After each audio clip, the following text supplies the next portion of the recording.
Fuck sakes.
Universal Media Sports and Entertainment.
Good afternoon, ladies and gentlemen, and welcome to Truro Raceway. The temperature in Truro this afternoon is 13 degrees Celsius under partly cloudy skies. Today's track condition has been rated fast.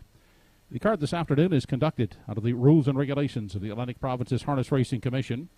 The senior judge today is Alex Monroe. Associates are Kevin Kroll and Mike Ellsworth.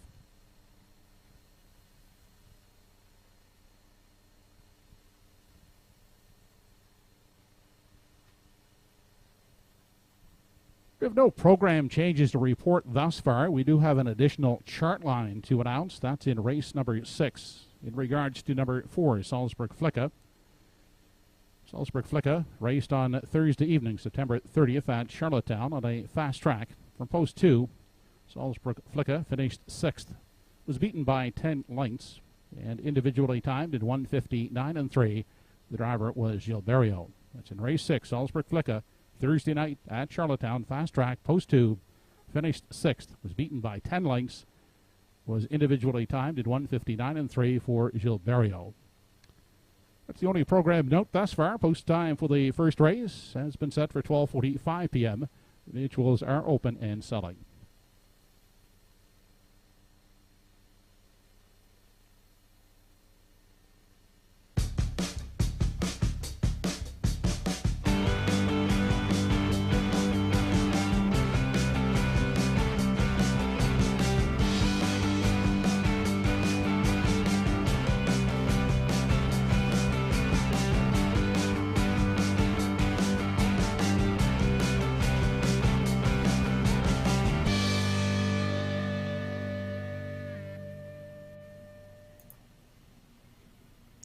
Hey, good afternoon, everyone, and welcome back to another edition of a Sunday afternoon matinee from Truro Raceway in Nova Scotia. Back with you for the card. I'll be along for the ride. Sugar Doyle.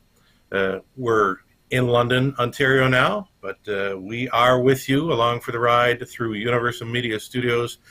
Had a great time teaming up with Truro Raceway throughout the summer months, and now back in London. Got some free time on the Sundays, so why not stay along for the ride and continue on with doing some broadcast work between races and setting up the action at Truro Raceway. Happy to be here again for another week of live racing out of Truro, Nova Scotia. Again, Sugar Doyle with you. I'm in London, Ontario now. We're beginning our racing season tomorrow evening. We're looking forward to that. But for now, we'll talk up the horses and drivers here and the connections of the horses that are racing this afternoon at Truro Raceway. How about Mappo's Lion? Mappo's Lion, now 3 for 3 up in Ontario, Woodbine Mohawk Park. 151-1 winner yesterday with Paul McDonnell training and driving for the owner-breeder, Carol Campbell of Biddek, Nova Scotia. Took a mark of 150-4 there, 2 back, and 10 wins from 13 outings in 2021. Mappo's Lion, really nice horse. It was campaigning there for Claire and Kenny McDonald down around Truro, and has done some really good things up in Ontario. And he was winning under wraps last night, so that was very impressive. More to talk about.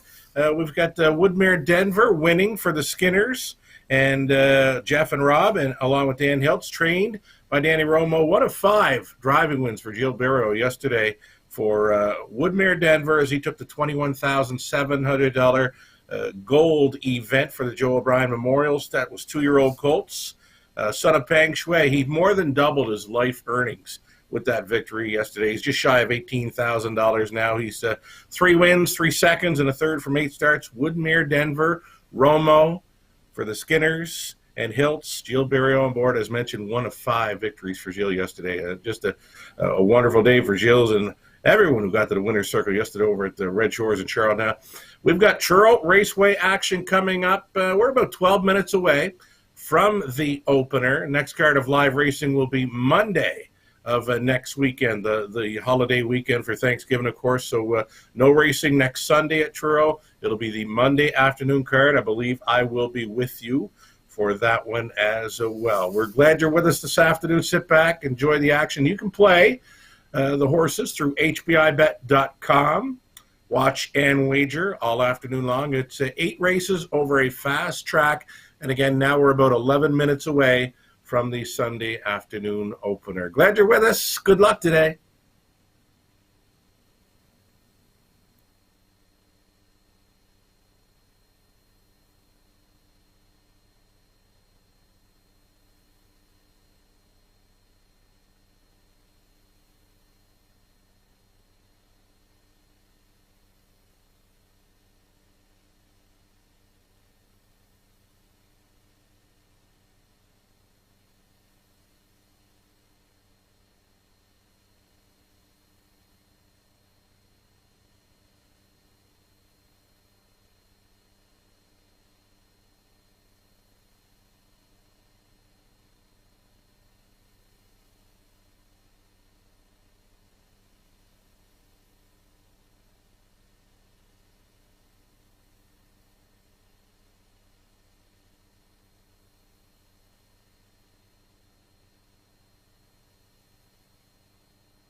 Horses on the track and on parade for race 1 of the afternoon. Here's the field. Number 1 is Dusty Lane Sebastian. owned by Cameron McCacken. Ernie Laffin aboard. Coot Cobbler from post 2, owned by Ron Garland. Dave Carey drives.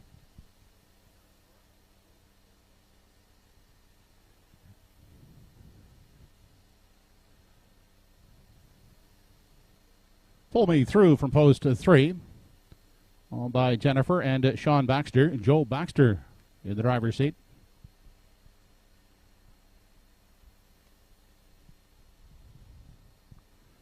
Greg Monroe at the controls of 4, first try for Ralph Harvey.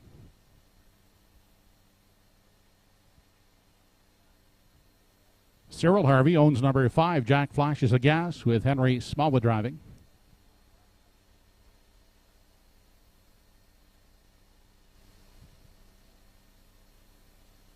Ian Banks, Ernie Gillen, Bochaco, and Danny Romo, the owners. Danny drives from post 6, Madison 10.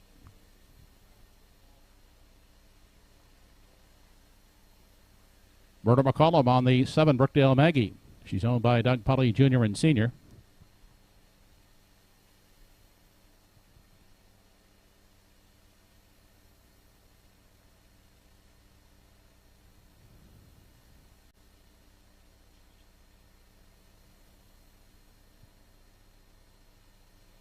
And Adam Johnson's Glenview Ronda will leave from post 8. Todd Trites gets the call. That's the field for the opener. They'll go behind the gate in less than 4 minutes.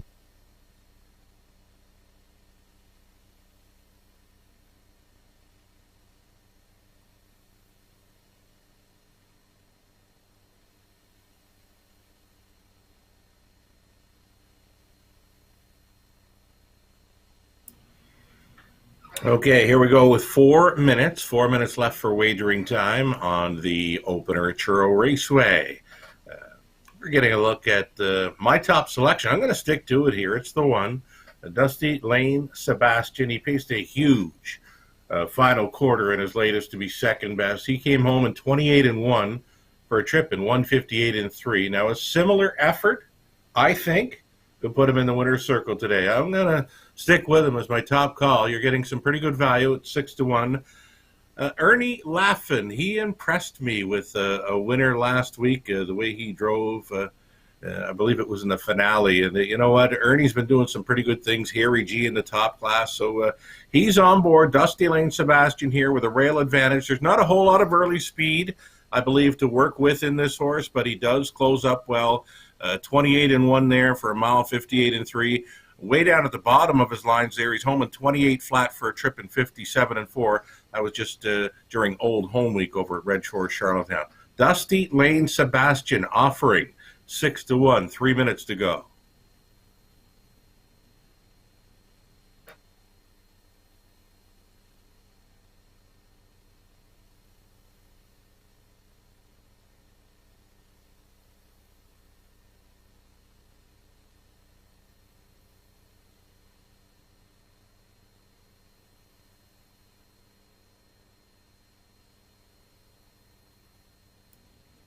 Going to give an outside chance here to number 8, Glenview Ronda. Todd Trites picks up the drive on this 3-year-old daughter of Immaculate. And you know what? She's got a trip there, a winning trip in 59-4. Does show 157 flat, 2 back.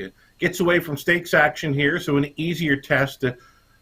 Just the outside post to overcome. Not much to like about her last race, but as mentioned, the start before that, where she's finishing third in 157, home in 28-4 over Charlottetown. That's a lot to like. An outside chance and some pretty good value at 9-1. Todd Trites coming in off a driving triple yesterday at EPR.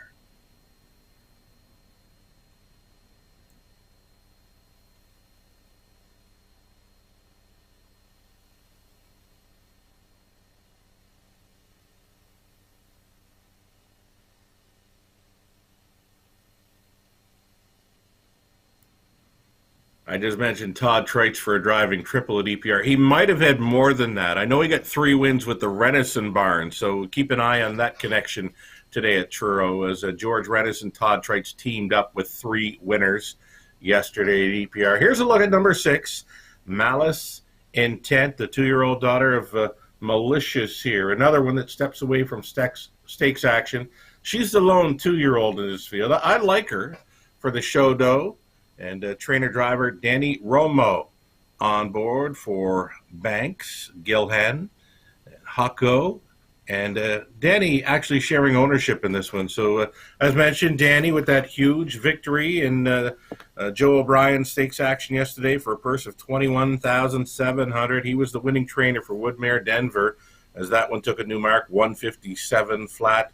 First up, great grinding effort for Woodmere Denver yesterday. Danny Romo gets a 6-1 shot here with Malice Intent. I kind of like the 2-year-old here. You may be asking, why don't I include the 3? Pull me through. Well, she did keep it together there last time out at 203 and 4. She would have to get a whole lot quicker, I'm thinking, to compete with these. Right now, I believe number 3, Pull Me Through, is over bet at 1-5. She's definitely playable, but not for that kind of money, I'm thinking. Still time to wager here on race number 1 at Truro.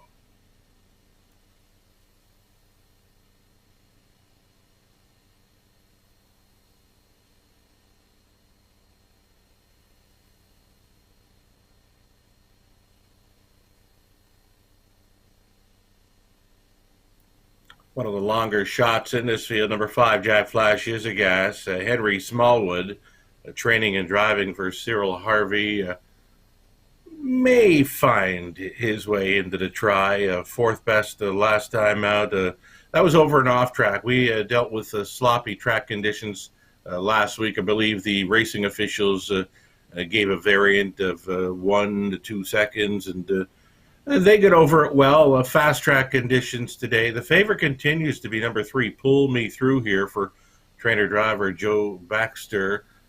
Final call for wagers here on race number 1.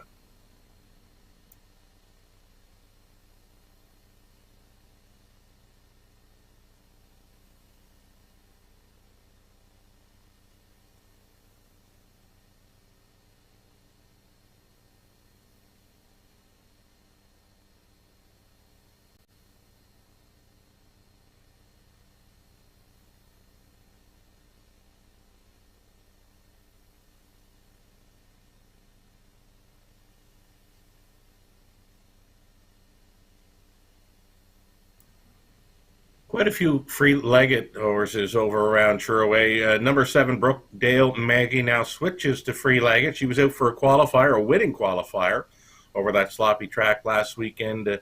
There it is. The judges gave 3-second variant for the qualifier last week at Truro. Brookdale Maggie now going free-legged here for trainer-driver Bertie McCollum and the Pollies.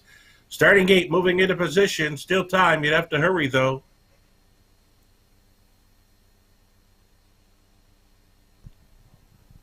Home Hardware Building Center starting gate on the move for the opener. It's post time.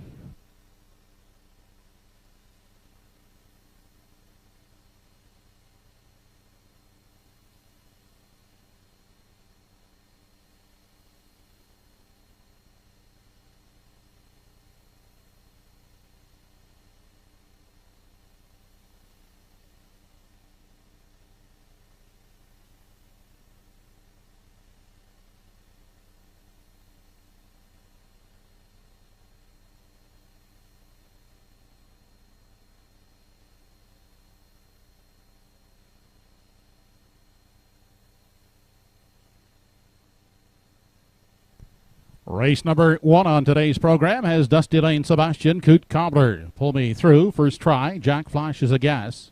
Malice Intent, Brookdale Maggie, and Glenview Rhonda.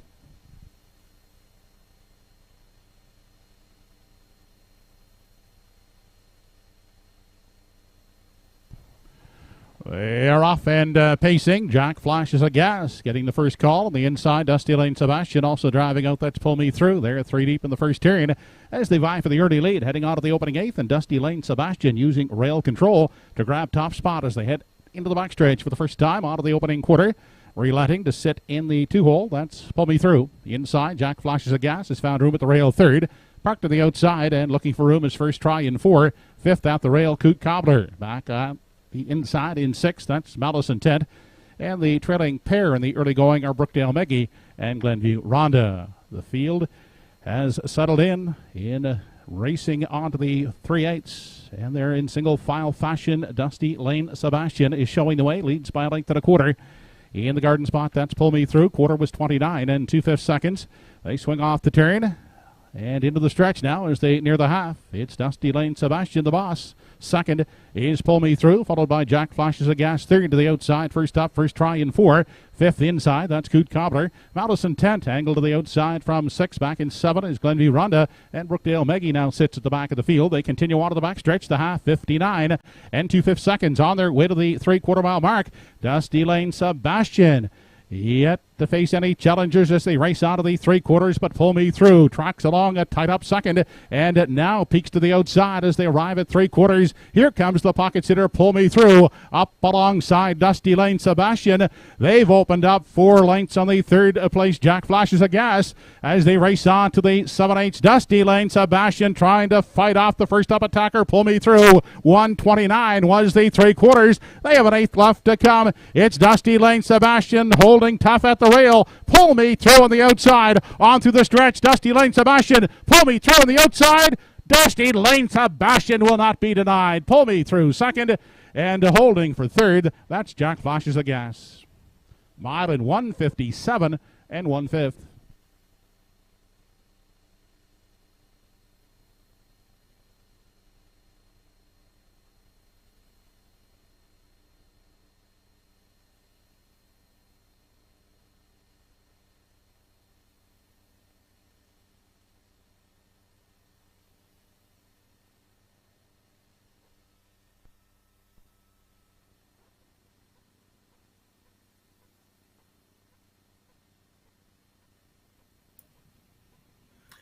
Race 1 in the books. I loved this horse today, Dusty Lane Sebastian with a rail advantage. I didn't think there was a whole lot of early speed to show, but Ernie Laffin hopping on board for the catch drive, put him on top all the way, used a final quarter of 28 and 1 to seal the deal, holding off the heavy favorite Pull Me Through. This is a 1-9 fave getting beat. I don't think any horse was worth 1-9 in that opener. Believe you're going to get 9-2 value on Dusty Lane Sebastian here as the 3-year-old son of Steelhead Hanover breaks his maiden in the opener, winning over the heavy favorite, number 3, Pull Me Through. Long shot 5, Jack Flash is a Gas, held down third. 1, 3, and 5 is your top 3 unofficial. That's a nice trip and a nice maiden mark. A 157 and 1 all the way. I mentioned Ernie Laffin. He's been impressing me in recent weeks over Truro Raceway. Does a great job with Harry G in the top class. We'll see him later on today in race 7 with that horse.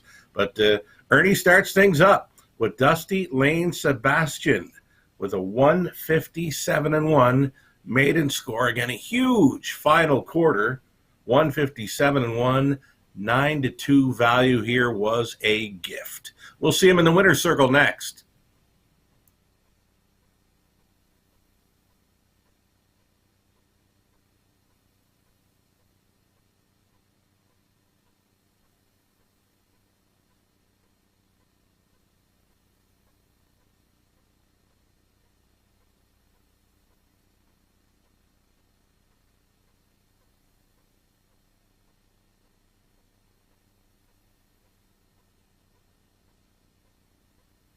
Operating back in Victory Lane, the winner of race 1, number 1, Dusty Lane Sebastian. He's a 3-year-old bay gelded son of Steelhead Hanover. Out of the Ameripan Gigolo Dam, see Anna win. On the camera, McCacken of Lower Onslow. Trained by Joey Green, Ernie Laffin. The winning driver, Dusty Lane Sebastian, picking up a mark of 157 and 1/5.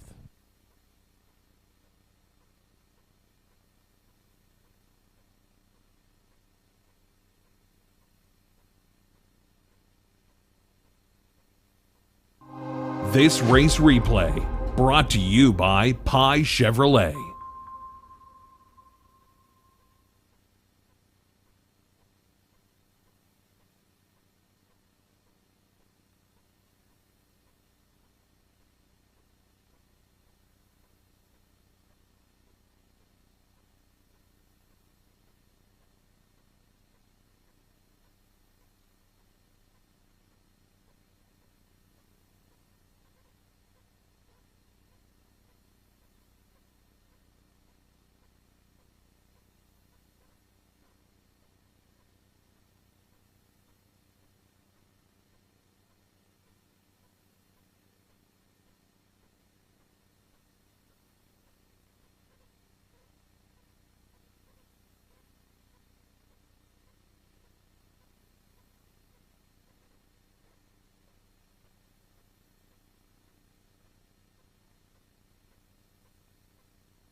Here is the official result of race 1. Number 1, Dusty Lane Sebastian was the winner. 2, Coot Cobbler 6. 3, Pull Me Through second. 4, First Try was 8th.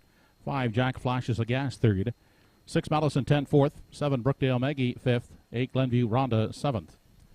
Fractions were 29 and 2, 59 and 2, 129 the mile for Dusty Lane Sebastian, 157 and 1/5. From the top, 162, 834, 57. 135 Try in the first, 83.90. 13 Exactor, 13.10. No changes to report in races 2 and 3. The early daily double with second race post in 8 minutes.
Horses entering the track for the second race. Introducing the field, number 1 is Big Engine, owned and will be driven by Evan Wilson.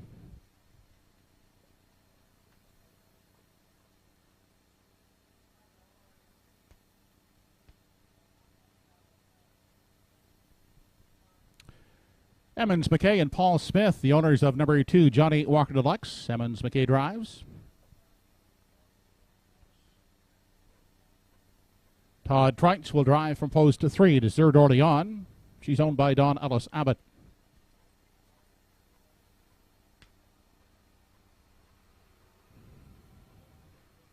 Gordon McComb and Doug Polly, the owners of number 4, His Boy Elroy. Bernard McCollum in charge.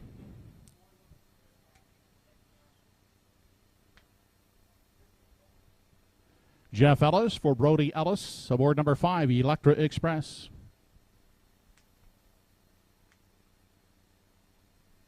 And rounding out the field from post 6, Mando Fun.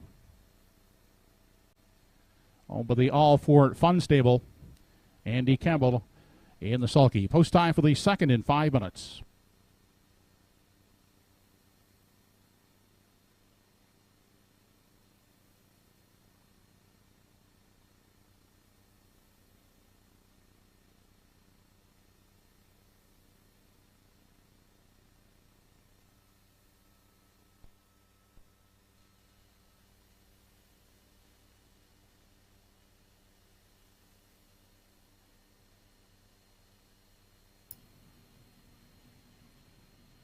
Alrighty, race number 1 in and done. We are 4 minutes away now from race number 2, and we are getting a look at the current favorite, number 2, Johnny Walker Deluxe. He is kind of a standout in here with nothing but the 56 and 57 speed in recent starts. I think you can put him on top. The veteran Edmonds McKay on board for his daughter, the trainer, Tammy McKay. Emmons sharing ownership here with Paul Smith of Wallace, Nova Scotia. 5-year-old son of Better Than Cheddar was a sharp winner 3 back, and then he got involved with the top-class pacers. Got a bit tough for him, and then last week it made up a ton of ground. He was at the half, 16 lengths behind, sitting 6th. He closed up to finish 3rd. If there was any more track, he was likely going on to finish 2nd or even win it. Just ran out of track and ran out of time. Right now, 3-5 on 2 Johnny Walker Deluxe. I don't think they can beat him.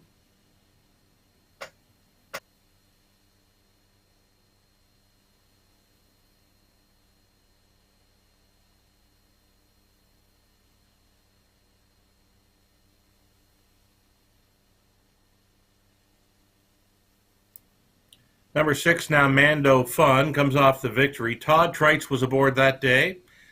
Andy Campbell, catch driving assignment here for the trainer George Renison. Big day for Renison up at EPR yesterday, sending out 3 winners. Electric Sill, Don't Ask Logan, You Bet Him a Good One. Todd Trites was on board all 3 of those George Renison starters in St. John yesterday. And as mentioned, Andy Campbell with the catch drive on number 6, Mando Fun. He beat most of these last week, but he had a much better post. It gets a whole lot tougher today with the outside post 6 at 7-2. Yeah, play along if you like, but it's not an easy task for Mando Fun today with the outside post. 2 minutes.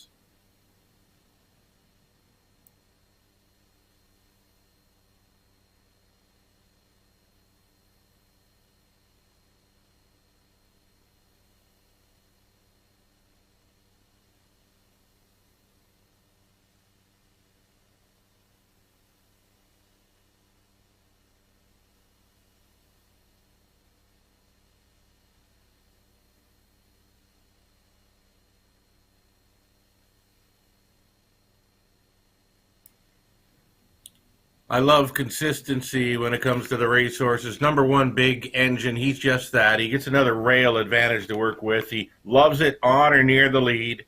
With the rail, he should be up there again this week. Owner, trainer, driver Evan Wilson used that rail to his full advantage last time out, and he just missed, finishing second, 157 and 4. It was Mando Fun that beat him off a pocket ride. Stays about the same this week for Big Engine with the rail. It gets tougher for Mando Fun in the outside post 6. I love Big Engine here on the rail. He's a must-play in the tries. He's a 7-2 second choice currently.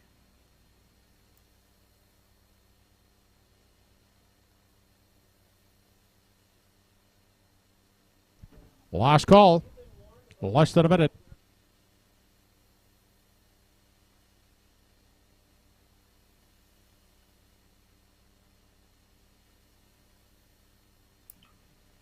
Another one taking action here, number 4, Big. Make it his boy, Elroy. He's been right there pretty much all season long, right? He's 8 for 11 in the top 3, but he's yet to win this season. He had the pocket ride to finish second last time out. He shows lots of speed, the 55, 56, 58. He can contend with these. I just don't think he can win it.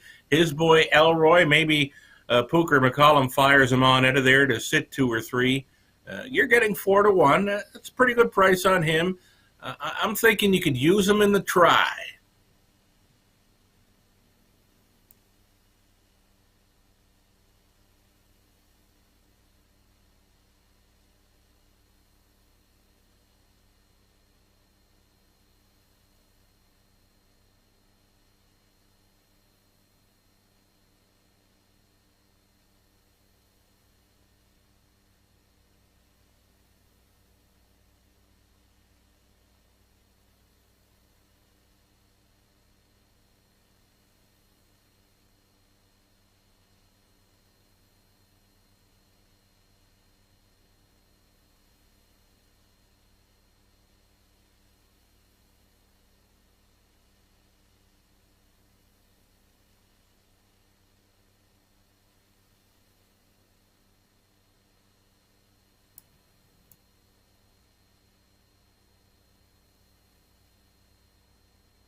Getting a look at a long shot here in number 3, Desert d'Orléans. Longest shot on the board, in fact, 15-1. Todd Trite stays on to drive following 2 victories.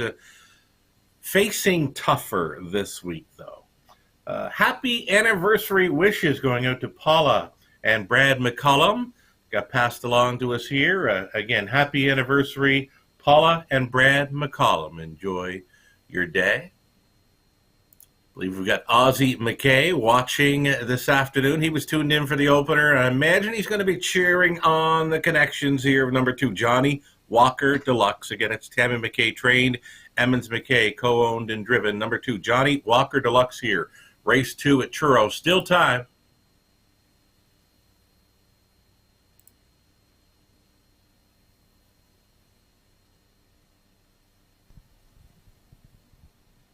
Home Hardware Building Center starting gate now moving up into position for the second race. It's post time.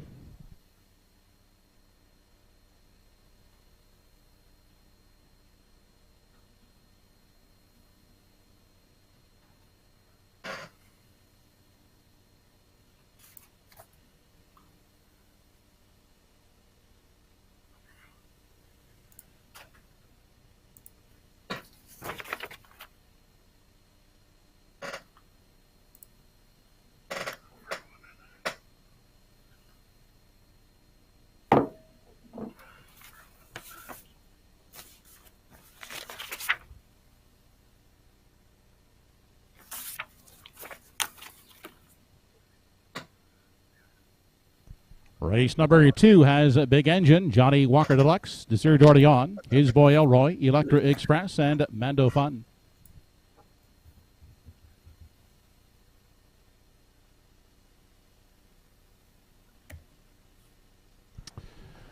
They're off and pacing. Big engine at the rail away to grab the early lead on the outside. That's Desir d'Orléans. On the limb second inside is Johnny Walker Deluxe. Up on the outside is Boy Elroy, who's caught on the limb fourth, now third, and looking for a spot as they race into the back stretch. Also caught wide fifth. That's Mando Fun. At the back, Electra Express.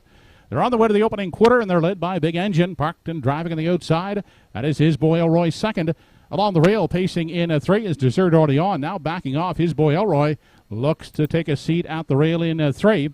Inside and pacing fourth, that's Johnny Walker Deluxe. Fifth on the outside and uncovered is Mando Fun. Sixth at the back is Electra Express, the quarter.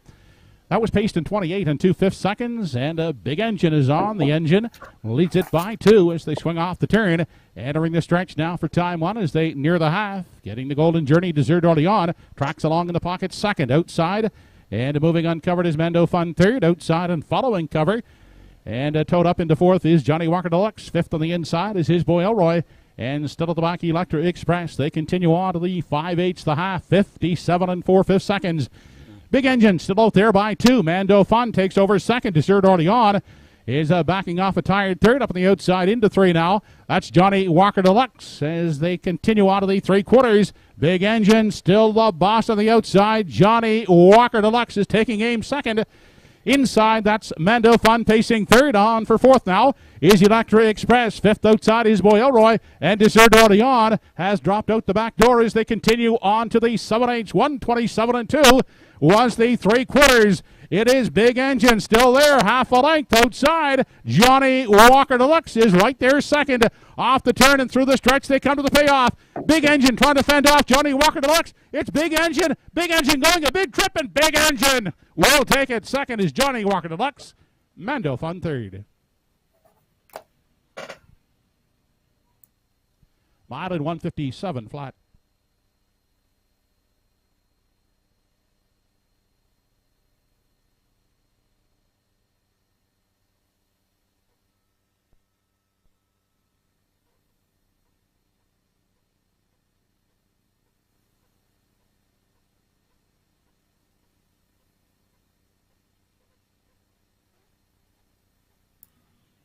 Now, we mentioned this horse loves it on or near the lead. He's very consistent, and today he turns away the favorite, Johnny Walker Deluxe. He could not go by. A Big Engine, as track announcer Joe Kelly mentioned, goes a big one here to wire them up in 157 flat. He was a winner in 157 flat earlier this season at Truro. Track condition fast today, and a great job by the track crew with their efforts on having this track the way it is today. A wonderful job. 157 all the way. Big Engine holding off a heavy favorite in Johnny Walker Deluxe. We thought it would be tough for number 6, Mando Frun, from that outside post. Still managed a third after being parked through the early going. Got up to fine pylon position following the half. 1, 2, and 6 here. The top 3 unofficial. It's owner, trainer, driver. Evan Wilson coming back with Big Engine. Big Engine, a former pacer out of Alberta for the Crump family. Big Engine's been doing some pretty good things now. 11 top 3 finishes from 16 outings in 2021 over Truro. 4th win on the season. We'll see Big Engine in the winner's circle next at Truro Raceway.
Fighting back in the winner's enclosure is the second race winner, number 1 in your program, Big Engine, 6-year-old Brown Gelded son of Test Flight, under the Dragon Again Dam, Brinnigan.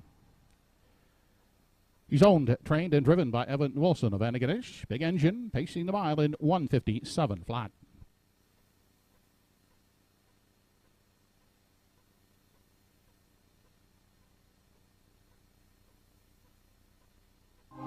This race replay brought to you by Truro Toyota.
Here's how they finished in the second race. Number 1, Big Engine, was the winner. 2, Johnny Walker Deluxe, finished second and finished the mile with a flat tire.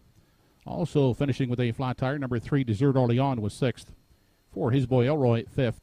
5, Electra Express, 4th. And 6, Mando Fun, was 3rd. Fractions were 28 and 2, 57 and 4. 127 and 2 in the mile for Big Engine, 157 flat. In a review from the top, 126, 543. 126 try in race 2, 41.90. The 1-2 exactor, 15.70. No changes in the third race with post time in 8 minutes.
Now on parade are the starters in race 3.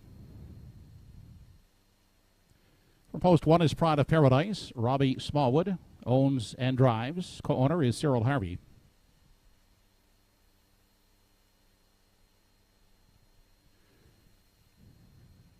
Kenny Parker will pilot from post 2, Godrow Machine. Owners are Leslie and Linda Parker.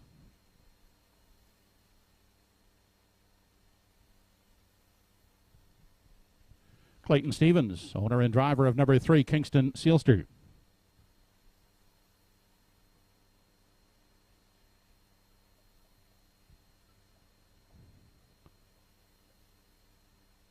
From post 4, that's Nay Monster, with Greg Monroe getting the call for Arlene Gillis and Freddie Buffett.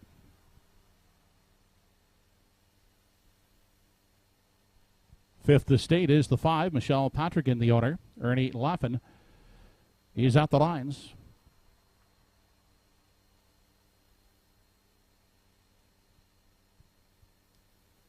Number 6, Timel Charmer, owned by Wayne Webby, Bernard McCollum in tow.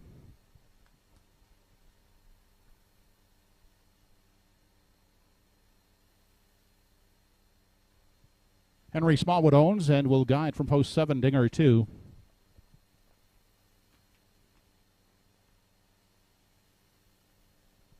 Clayton Stevens is the owner. Dave Carey will catch drive. Number 8, Mark Cathy. That's the field for race 3, and post time is in 5 minutes.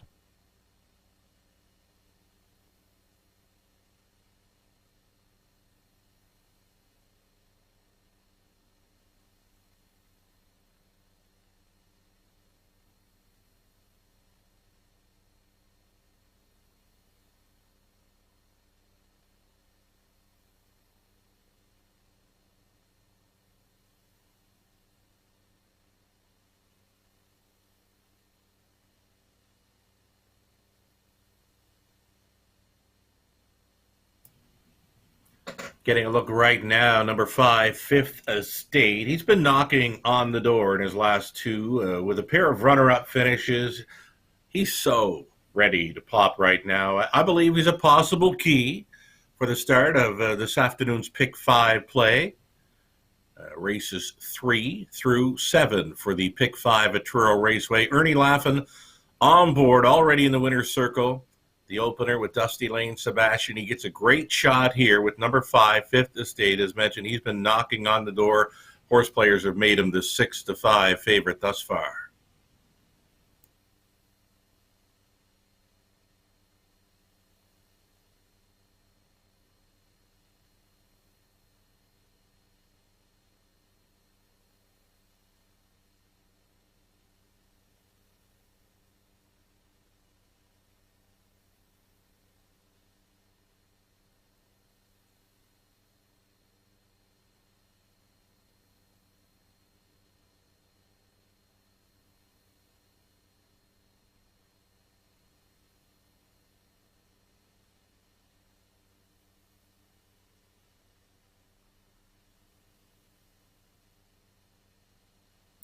Here's a look at number 2, Godrow Machine. Now, Godrow Machine with Kenny Parker on board. A solid check getter. Not able to hit the winner's circle in quite some time, though. She can go with these. Appears to be the exactor factor with this group. A 9-5 second choice as a number 2, Godrow Machine gets set to score down here at Truro.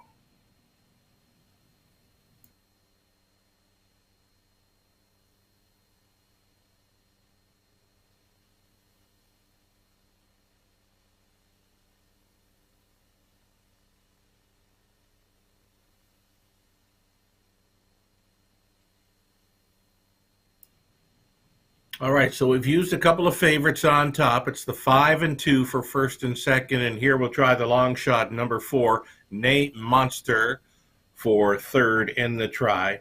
The 13-year-old veteran has been closing up well in each of his last 2 starts. Nay Monster, Greg Monroe on board for trainer Duncan Gillis. We'll get a shot to be the third best finisher from this group. 19-1 currently for number 4, Nay Monster. I like her because he's closed up well in his last couple of outings, and he could manage. a best of the rest finish here behind the 5 and 2. 5, 2, 4, my top three. I'll stick to it. Just over a minute away from the third at Truro Raceway.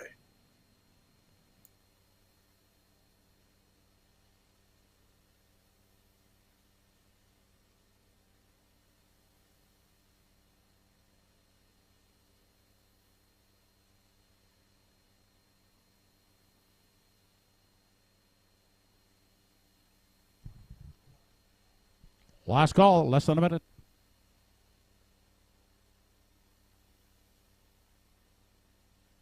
Here's a look at one of two Henry Smallwood trainees. It's going to be Rob Smallwood on the one Pride of Paradise as Henry opts for the 7 Dinger 2. Both of them taking some action here. Pride of Paradise parked out last time out and still grabbed a check to finish 5th. It gets a bit easier for this 9-year-old son of Western Paradise today from the inside post. The one to think about for the triactor, number 1, Pride of Paradise, offering 5 to 1.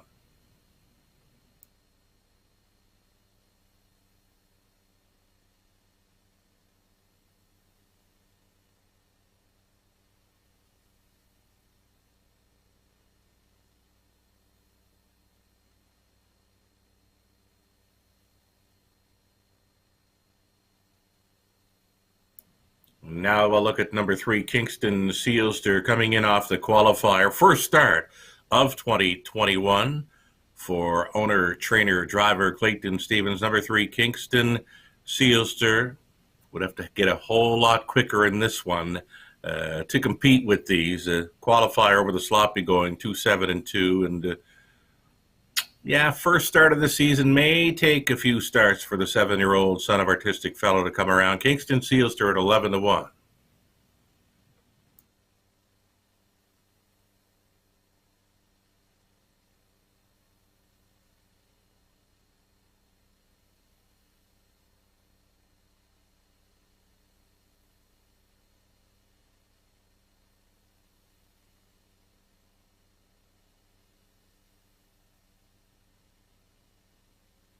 Looks like the horses are getting set to move in here. One final call to wager on this afternoon's third at Truro Raceway. Third race entries now moving in behind the Home Hardware Building Center starting gate. It's third race post.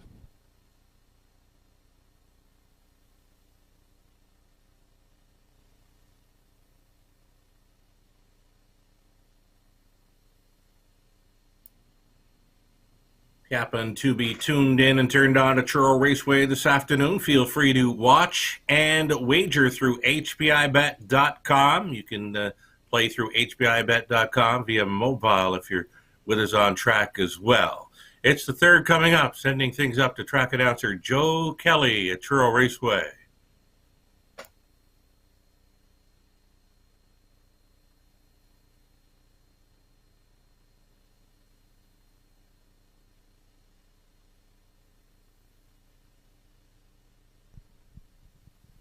Top of the stretch. Race 3, Pride of Paradise, Godrow Machine, Kingston Sealster, Name Monster, 5th Estate, Time Old Charmer, Dinger 2, and Mark Hathey.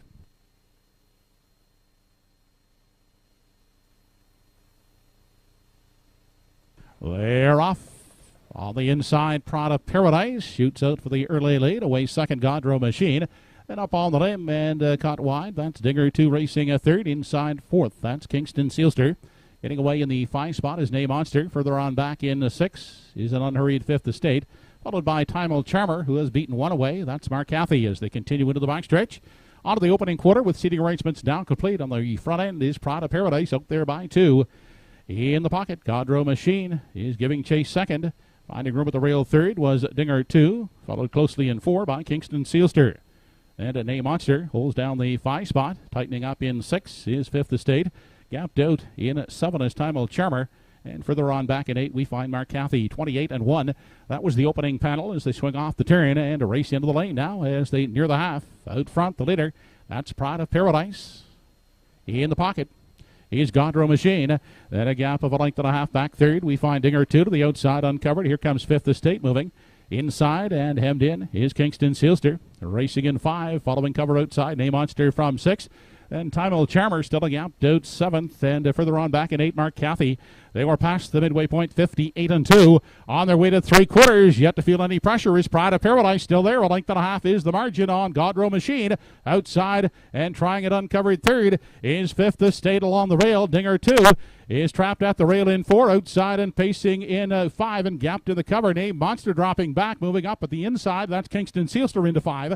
As they race out of the 7/8, Pride of Paradise is the one to catch. Still there by a length and a half. Godrow Machine, the next closest pursuer. 5th Estate is a stall, first up 3rd as they swing off the turn. 1:28-3 was the 3/4. Up and out of the pocket now as they turn for home is Godrow Machine. Now trying to reel in Pride of Paradise. Pride of Paradise, Godrow Machine on the outside. Pride of Paradise gamely holding on to win it. 2nd, Godrow Machine, and 5th Estate will hang for 3rd. The mile in 1:59 and 1/5.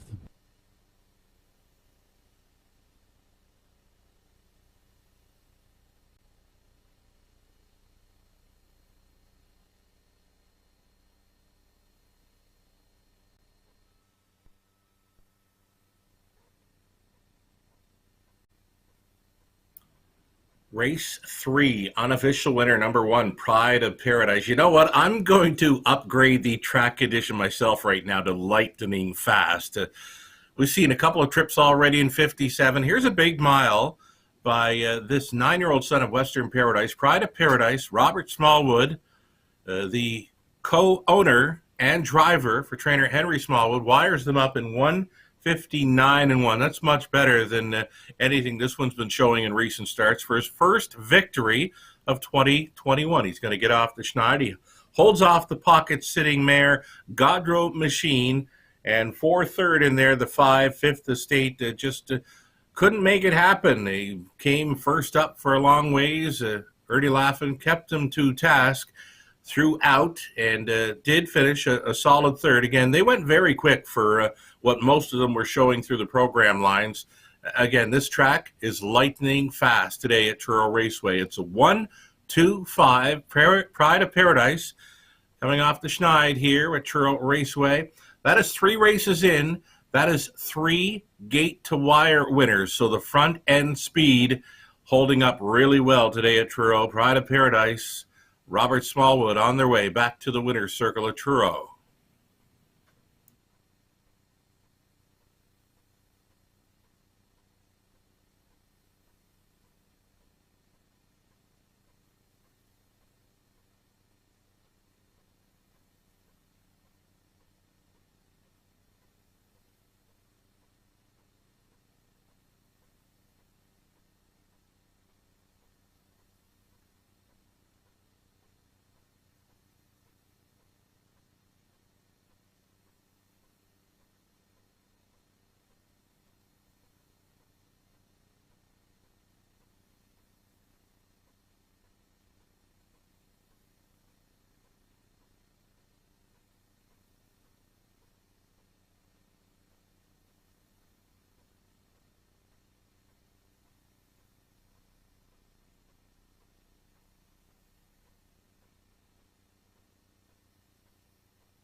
Riding back, the 3rd race winner, number 1, Pride of Paradise, 9-year-old gelded son of Western Paradise. On the Robbie Smallwood of Newmanis, Cyril Harvey of Elmsdale.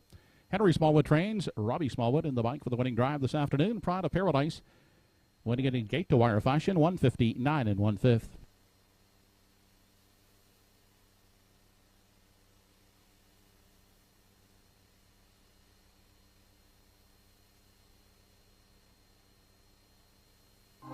This race replay brought to you by Summerside Toyota.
Race 3 is official. 1 Pride of Paradise was the winner. 2 Godrow Machine second. 3 Kingston Sealster 6th.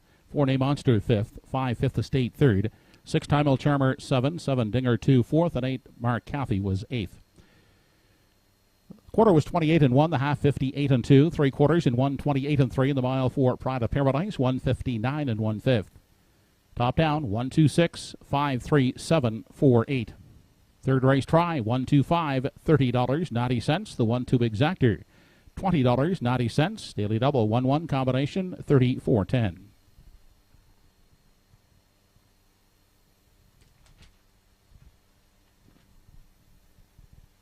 Coming up in race 4, no changes. Post time is in 7 minutes.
Fourth race starters now coming onto the racetrack.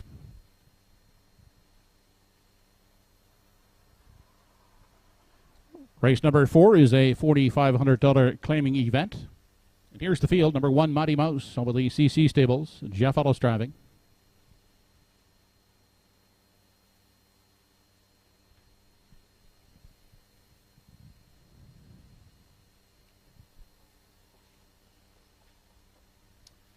Prince Adam from Post 2 has the owner Andy Campbell driving.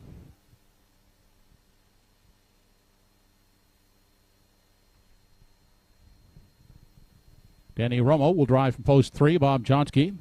He's owned by Katie Murphy.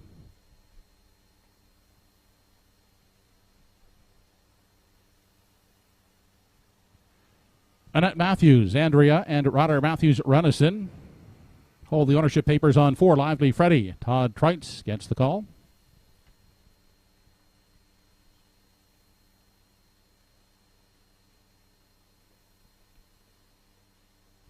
Kirk Paris will manage Junebug's Baby from Post 5. Rick Beaumont Jr. owns.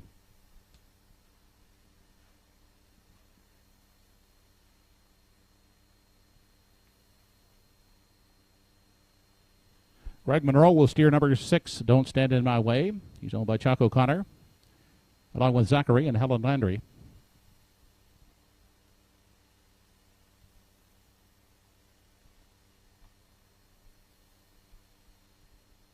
And from Post 7, we have Puddin' Pie. Wally Cameron, Anthony Rupshall, and Diane Settle are the owners. Ernie Laffin will drive. Post time for the 4th in 4 minutes.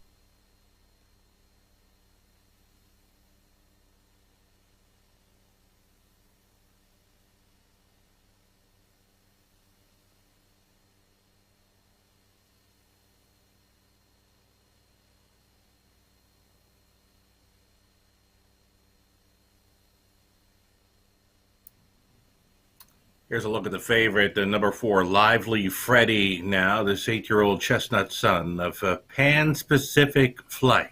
A winner last time out when getting shot to race. The start before that just never got a chance, was locked and blocked throughout.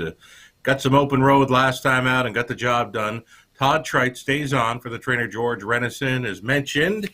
Renison and Treitz, a big day over at St. John's EPR. yesterday afternoon. They scored with Electric Sill. Don't Ask Logan was a winner by 14, winning in 1:57.4. That was the fastest mile on the day. You Bet Him a Good One was the third winner for Renison and Trites yesterday at EPR. They'll get a great shot again to double up with number 4, Lively Freddy, the betting public behind this one at 3-5. A Lively Freddy leaving from the center, expected to race up close today.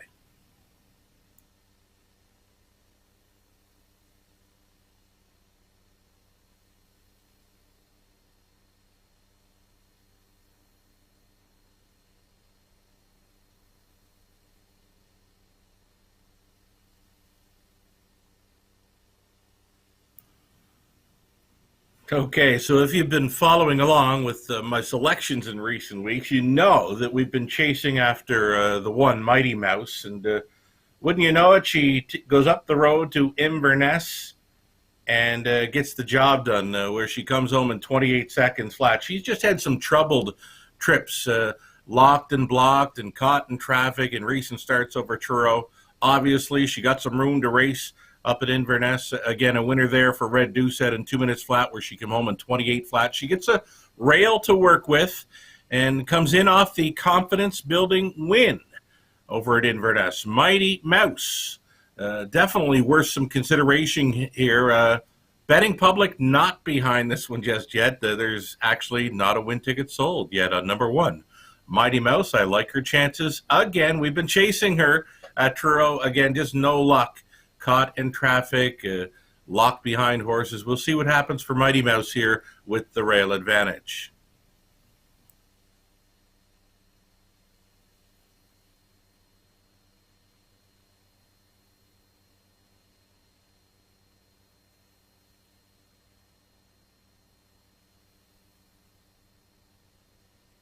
Here's number 7, Puddin' Pie. Now, Puddin' Pie, the 9-year-old, son of Major Renard, he's been second best in each of his last 3. He's very tough to leave off the ticket here. Believe is a must-play in the try. I'm not worried about post 7. Head post 7 3 starts ago and did find a pocket ride in there, so there's plenty of gate speed to work with here. Puddin' Pie offering 7-1 value. Beware.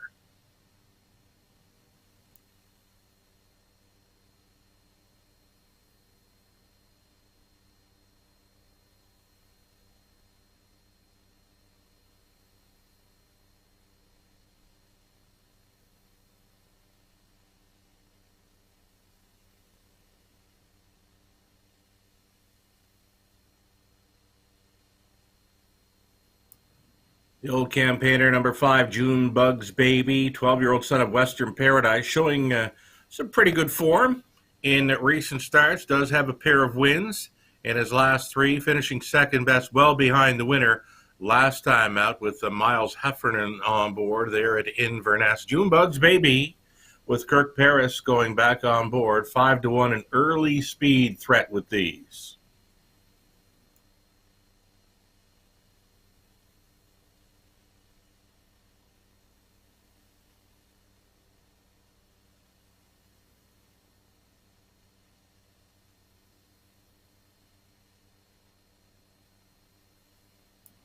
The more I look at this race, the more I'm thinking you can't go wrong with any one of 7 in here. All 7 have a shot at the win. You're looking at number 6, Don't Stand in My Way, a 5-2 second choice currently. Greg Monroe stays on to drive. Another one showing top 3 finishes in each of his last 3. The 10-year-old son of Don't Get in My Way likes to race up close. Not sure he can find a trip from post 6 today, but worth a look at 5-2. Again, any one of 7 here in this wide open 4th at Truro.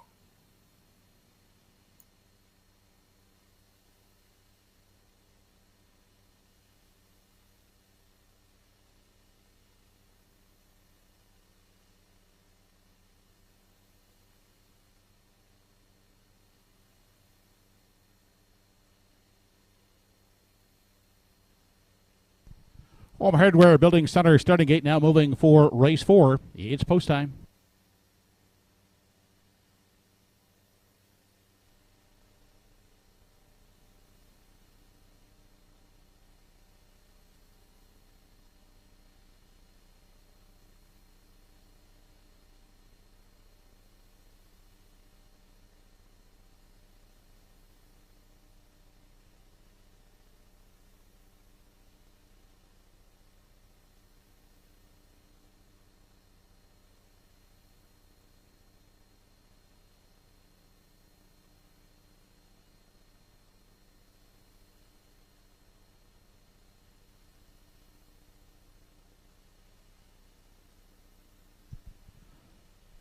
Race 4 of the afternoon, Mighty Mouse, Prince Adam, Bob Johnsky, Lively Freddy, Junebug's Baby, Don't Stand in My Way, and Puddin' Pie.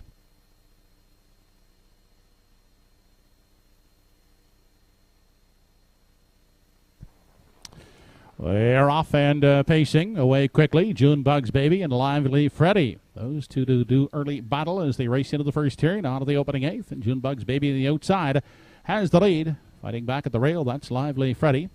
Now driving up into the 3 spot is Bob Johnsky. Caught on the outside in 4, that's Puddin' Pie. 5th in at the rail for Mighty Mouse. Then further on back in 6, we find Prince Adam. And an unhurried Don't Stand in My Way is sitting back there in 7. As they arrive at the opening quarter, Junebug's Baby has cleared the lead out there by a length on a tied up Lively Freddy. Inside, Bob Johnsky looks at it from 3. Out for the long route in 4th, that's Puddin' Pie. 5th along the rail is a Trap Mighty Mouse. To the outside to pick up cover is Prince Adam from 6, and still at the back in 7, that's Don't Stand in My Way. 28-1, that was the initial quarters. They swing off the turn, entering the lane now for the first time as they near the half, and it's Junebug's Baby in control. Lively Freddy will be content to sit the pocket outside, and inching in now to 3rd is Puddin' Pie. 4th in along the rail is a block Bob Johnsky out with cover, and pacing in 5 is Prince Adam. Back there in 6 as they continue to the backstretch is Mighty Mouse, and tipped to the outside from 7. That is Don't Stand in My Way. They were past the half in 1 minute and 2/5 seconds. On their way to 3 quarters, it's still Junebug's Baby on the front. Now with room to get out of the pocket, here comes Lively Freddy. And Lively Freddy up to engage Junebug's Baby as they arrive at the 3/4 mile mark. Also looking out from 3, that is Bob Johnsky in along the rail. And pacing in 4th, that's Prince Adam as they race to the 7/8 3/4, 1:31 3. It's Junebug's Baby trying to fend off Lively Freddy. Back to the inside 3rd goes Bob Johnsky. Then racing 4th is Prince Adam. Off the turn and down the stretch they come for the final time. It's Junebug's Baby trying to fight off Lively Freddy. Junebug's Baby, Lively Freddy on the outside. Junebug's Baby will win it. Lively Freddy 2nd, 3rd is Prince Adam.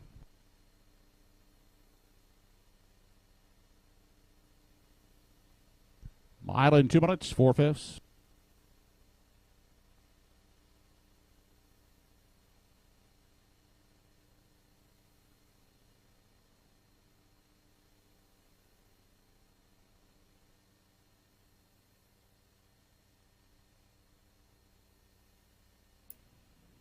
Here we go. Absolute robbery here. Kirk Paris got to the top. Quarter mile was 28-1, and then he finds a middle half of 1:03-2.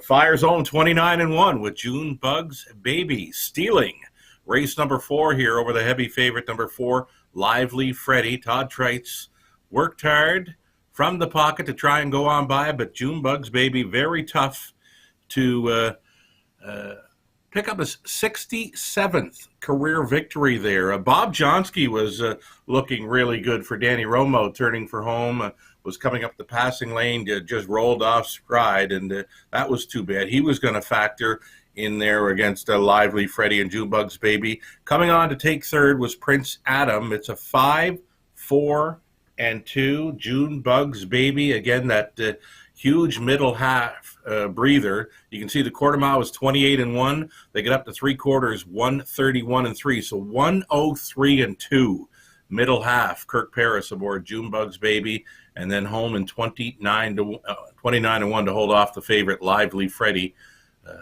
5, 4, and 2. Junebug's Baby won a lot of those races over at Nova Scotia. And Junebug's Baby for career win number 67 right here on his way back to the winner's circle for Rick Beaumont and Kirk Paris on board.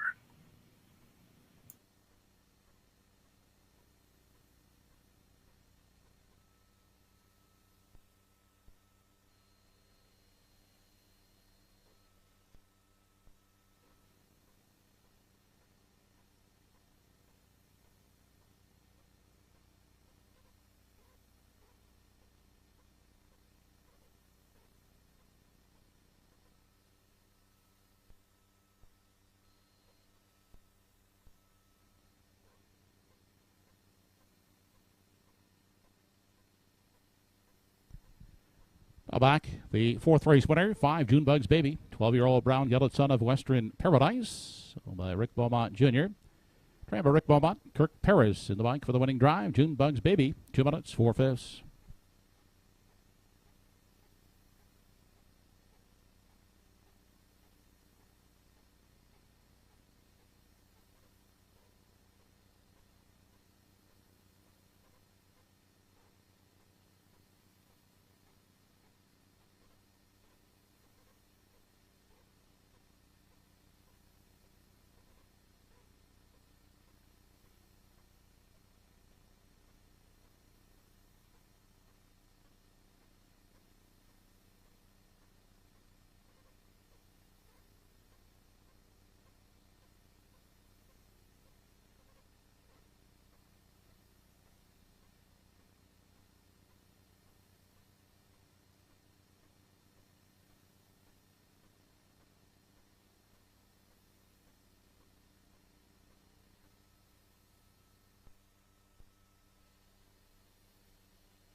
Race 4 is official. 1 Mighty Mouse 6, 2 Prince Adam 3rd, 3 Bob Johnsky 5th, 4 Lively Freddy 2nd, 5 June Bugs Baby the winner, 6 Don't Stand in My Way 4th, and 7 Puddin' Pie was 7th. 28 and 1 was the quarter, the half a minute 2/5, 3 quarters in 1:31 and 3 in the mile, 2 minutes and 4/5. From the top, 6:35, 2:1:47. 5:42 try in race 4, 63.90. 5:4 exactor, 12.50. Coming up in the 5th race, we have no changes to report in race 5. Post time in 8 minutes.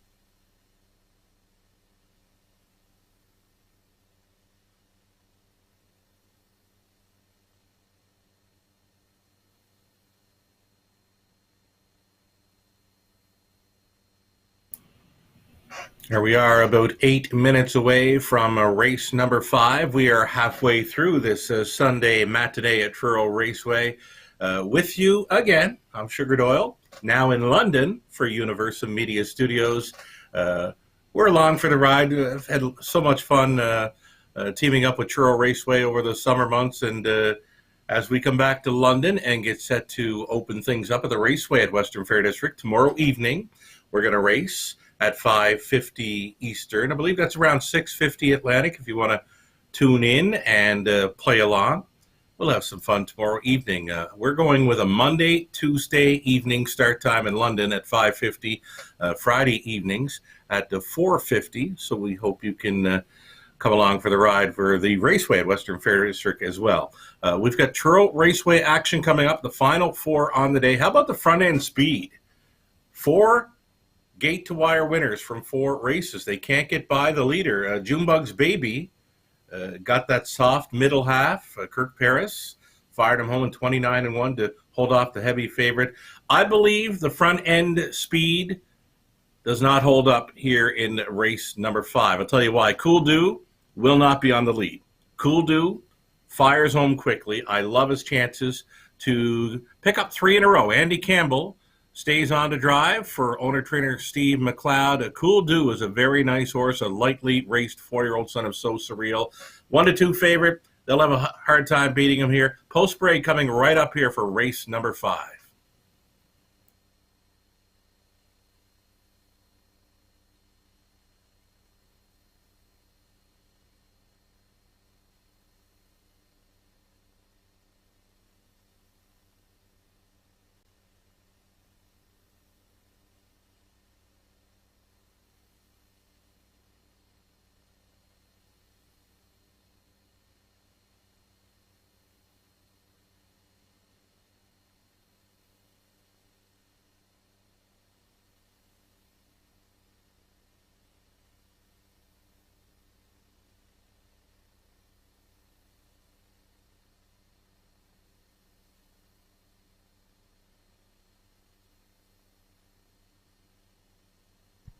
Entries are now on parade for the 5th race of the afternoon.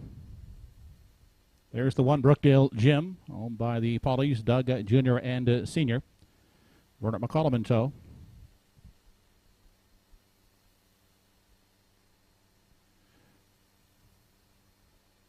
Toby McDonald drives from post 2, Gia Diamond. She's owned by Donna Wilson.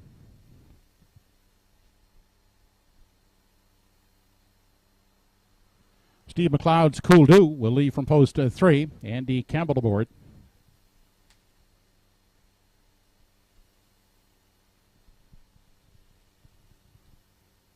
Kirk Paris is the owner and pilot of number 4, E.R. Quinn.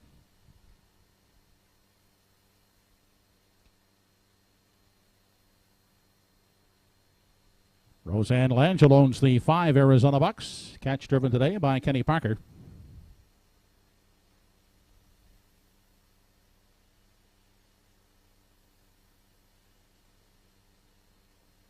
Ernie Laffin gets the assignment on 6. HF Jesse James for Orly Beaumont and Rick Beaumont Jr.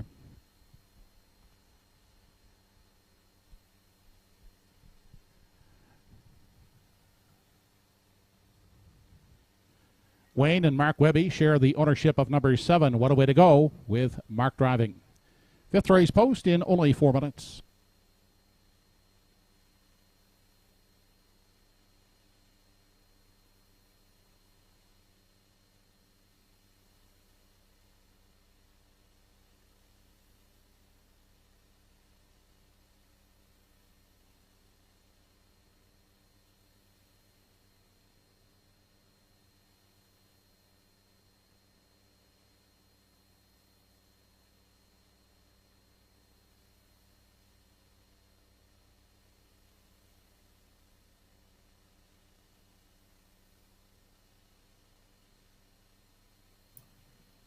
Here we go. It's the back half of the Sunday matinee at Truro Raceway coming up, getting a look at the current favorite in number 3, Cool Do. He's always a threat to finish up strong, this lightly raced 4-year-old son of So Surreal. He'll try for his 3rd win in a row today. You gotta love his chances again this week. They say there's no sure things in horse racing. Well, it's almost a sure thing. Cool Do will not be on the lead in the early going. We've seen 4 winners, all gate-to-wire winners thus far. I think this is where that ends. I think Cool Do will be coming from the back. It's almost a guarantee he's not going to be on the lead. Cool Do, 3-4 currently. He is the one to beat for 3 in a row. At Truro.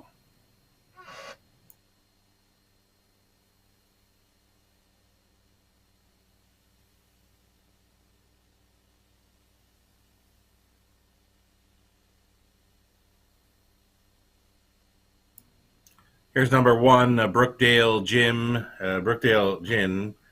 Draws much better this week, more than capable of being right there with a rail advantage. Pooker, McCollum training and driving for the Doug Pollies, Jr. and Sr. here. Brookdale Gym is a 5-2 second choice, and that rail advantage makes him a huge threat to finish in the exactor here. Brookdale Gym, 5-2.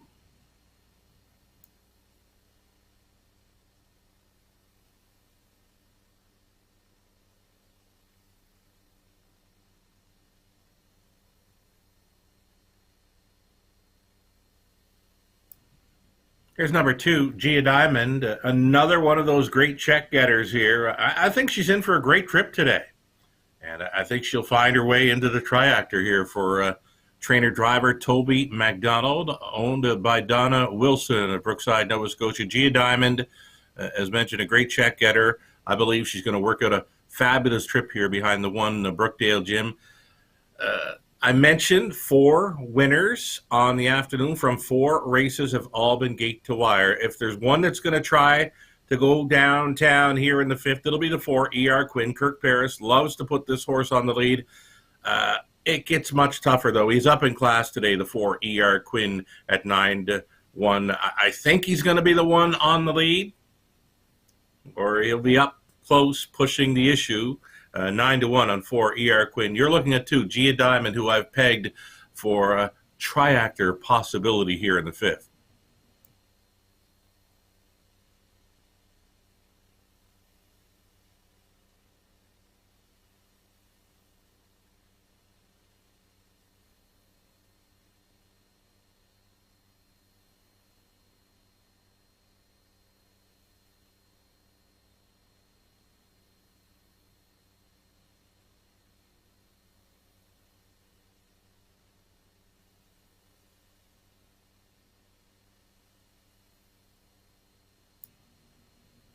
Here's a look at number 5, Arizona Bucks, currently 7-1 here. You don't see many 11-year-olds take their lifetime best.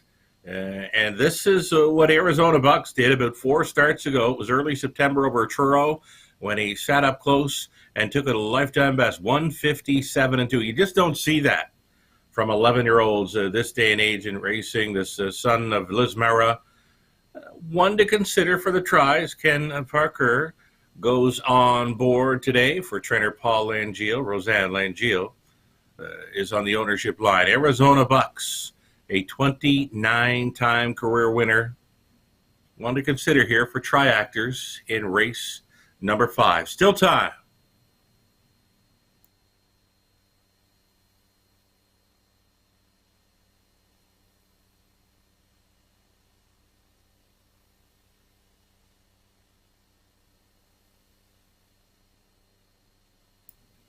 Number 7, What a Way to Go. This one likes it on or near the lead. What a Way to Go. Mark Webby, training and driving. He's a co-owner as well. Gets an outside chance at 4-1. I was thinking about using him for a third, but I think he's going to get caught in traffic.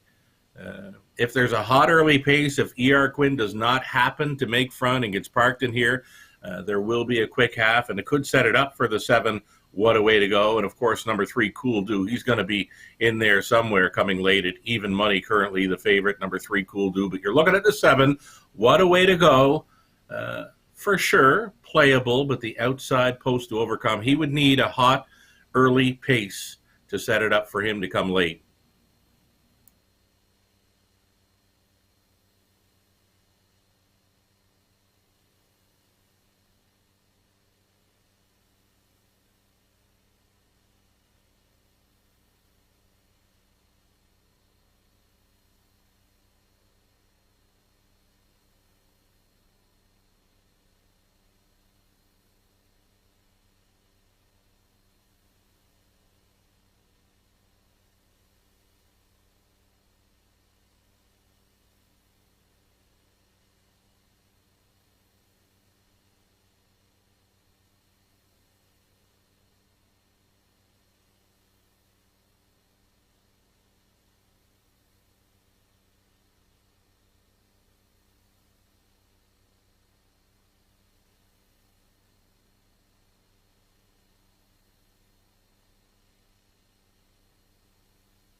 Number 7, What a Way to Go, has gone into the paddock with broken equipment.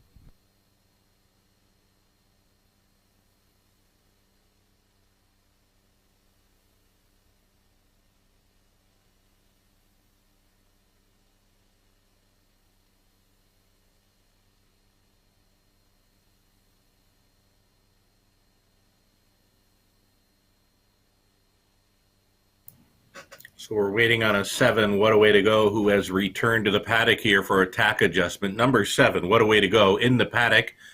So we'll wait on the starters here for race number 5. Heavy favorite continues to be number 3, Cool Do, 1-9. He will not be on the lead, but he will likely be coming late. As mentioned, 7, What a Way to Go, in the paddock for a tack adjustment. Interesting to note, if you want to go back to around race number 2, that number 2, Johnny Walker Deluxe, he finished up with a flat tire. He did finish second best as the favorite, but when listening to track announcer Joe Kelly with the official results for race number 2, Johnny Walker Deluxe did finish with a flat tire there as the favorite in race number 2. It appears we're getting set for the 5th race at Truro. Here we go.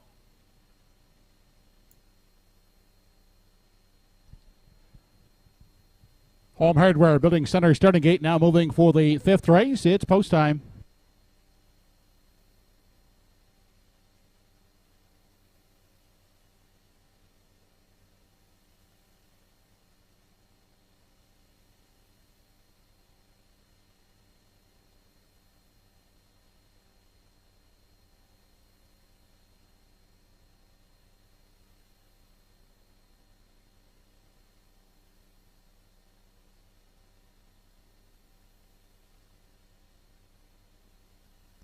The afternoon's fifth race has Brookdale Jim, Gia Diamond, Cool Do, E.R. Quinn, Arizona Bucks, H.F. Jesse James, and What a Way to Go.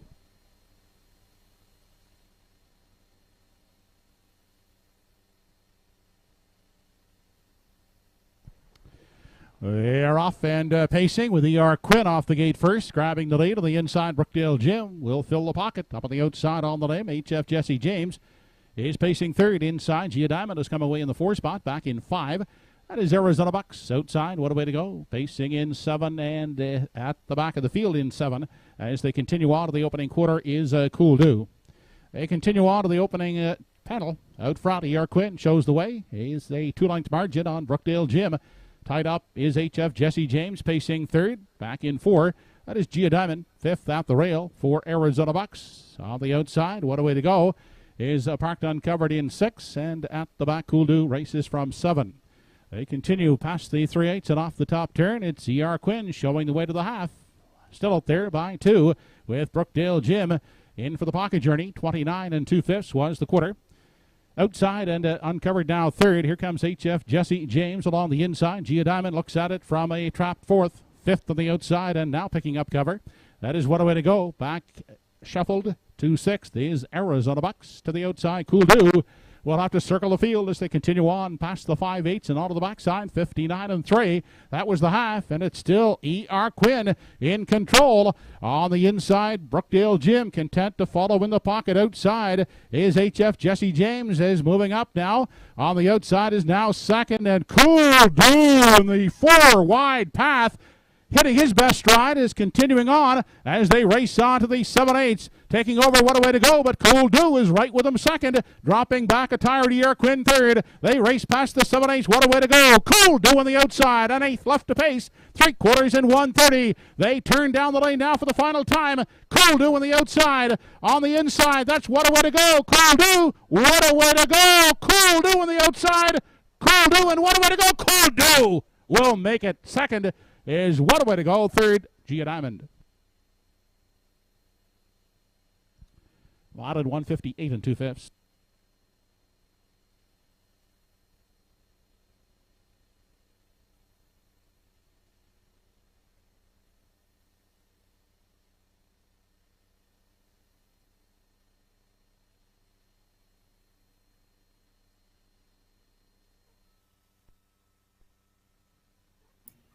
I said no sure things in horse racing. Well, it was going to be a sure thing that Cool Do would not be on the lead. This horse came from last. He's fun to watch, isn't he? Circling up 4 wide at 3/4. Then he hooks up with What a Way to Go, and those two put on one heck of a battle through that final quarter in 28 2. It's going to be Cool Do to win by about a head for Andy Campbell, trainer and owner, Steve McLeod. Cool Do winning over 7, What a Way to Go, who was parked throughout. Decent mile by that 4-year-old stallion, son of Shadow Play from Mark Webby. What a Way to Go right there 2nd. Up for 3rd, number 2, Gia Diamond. Cool Do, as mentioned, he's fun to watch. He lightly raced 4-year-old by So Surreal, and he's now, from 9 starts this season, 2021, he's got 4 wins, 3 seconds, and a third. He is always in the hunt. And he's fun to watch, isn't he? 4-wide swoop of the field from worst to first. Cool Do on his way back for his 3rd straight winner's circle photo at Truro. Congratulations to the connections. He's fun to watch.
Now back the fifth race winner, number 3, Cool Do. 4-year-old bay gelding by So Surreal. Out of the Dragon Again Dam. Do It Again. He's owned and trained by Stephen McLeod of Onslow. And driven to victory by Andy Campbell. Andy giving Cool Do a new lifetime mark of 158 2/5.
Fifth race is now official. 1 Brookdale Jim 5th, 2 Gia Diamond 3rd, 3 Cool Do the winner, 4 Yara Quinn 6, 5 Arizona Bucks 4th, 6 HF Jesse James 7, 7 What a Way to Go 2nd.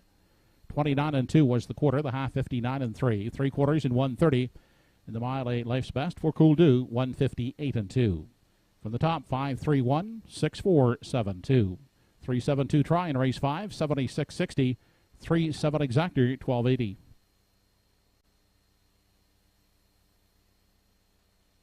Upcoming in race 6, number 4 is Salzburg Flicka. Has a missing chart line on the program. Salzburg Flicka on September 30th, Thursday evening at Charlottetown. Fast track for post 2. Salzburg Flicka finished 6th. Was defeated by 10 lengths, individually timed in 159 3 for driver Gilberto. Post time for race 6 in less than 8 minutes.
Now on parade are the starters in race 6.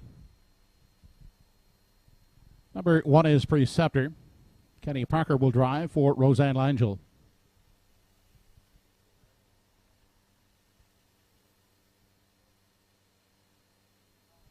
Number 2 is Reggie's Game, owned by Donna Wilson. Toby McDonald driving.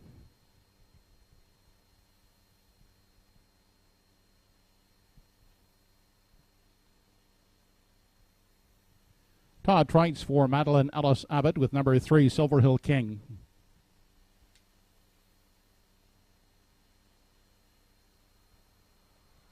Tracy McQuaid owns the 4 Salzburg Flicka with Paul Treves driving.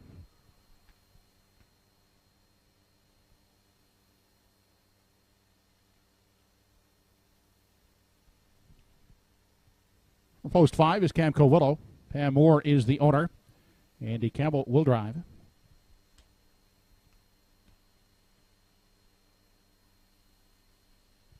Ernie Laughlin drives number 6. Go with it. He's owned by Gordy McCabe.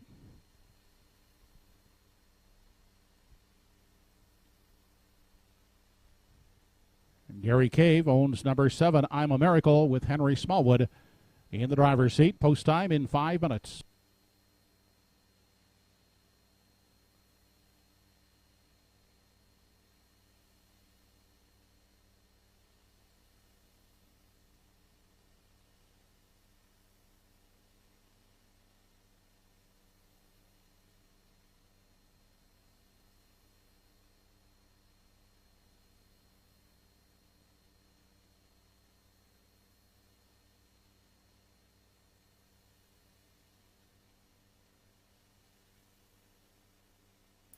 Race 6 up and coming. We're now 4 minutes away. Todd Trites gets a great shot here with number 3, Silver Hill King. He's down in class today. Trites stays on the drive. I like him to drop and pop here. He could go all the way. We know that the speed has been holding up well for the most part this afternoon. We felt that the speed would not hold up in race number 5. Cool Do circles 4 wide from last. How exciting was that? Silver Hill King may try to go all the way here for Trites in race 6. The betting public behind him at 1-2.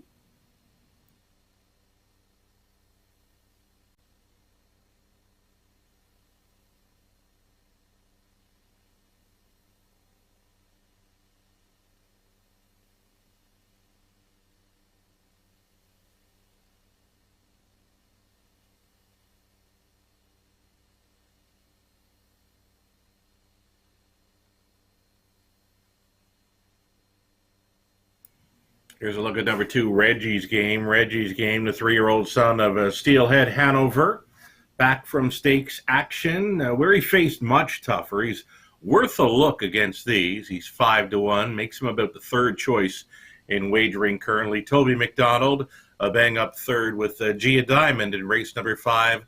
I like him for a top 2 finish here with number 2, Reggie's Game, in the 6th.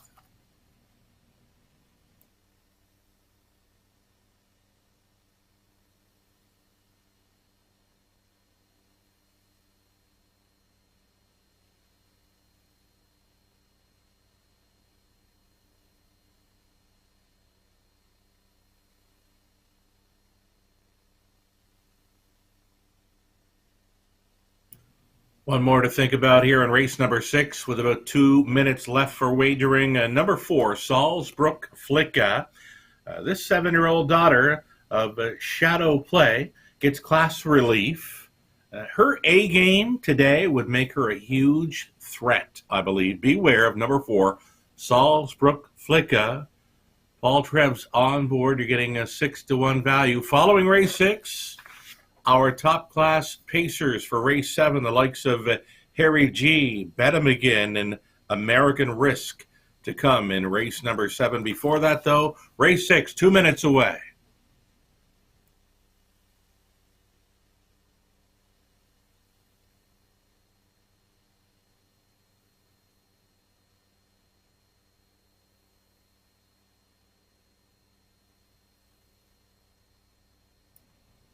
I mentioned driver Ernie Laughlin. He's been doing some pretty good things in recent weeks over Truro.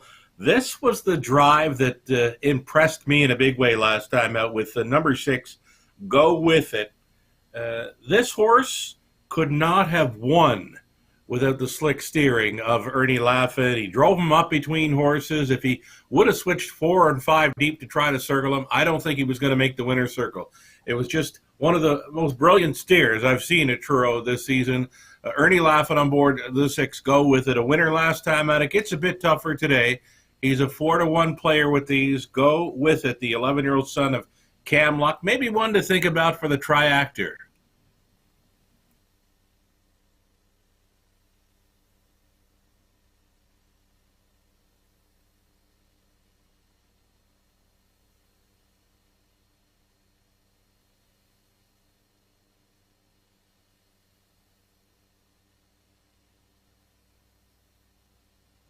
Getting a look at many of them here. Here's the one, Preceptor, an 8-year-old son of Vintage Master. Gets a rail advantage to work with. Last time he had the rail, he was a gate-to-wire winner. That was 2:01. That was against Easier as well. It's going to be Ken Parker staying on number one, Preceptor, for trainer Paul Angio.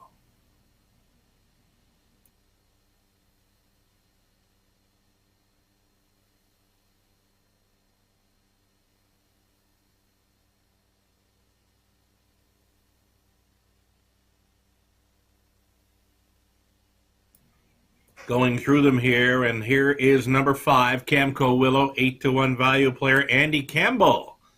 He's coming off that huge victory with Cool Dew in the 5th. He'll get a shot with number 5, Camco Willow. This could be one of those more wide-open events again that we've seen already today. Any one of 7, possibly, Camco Willow, one to consider at 8-1.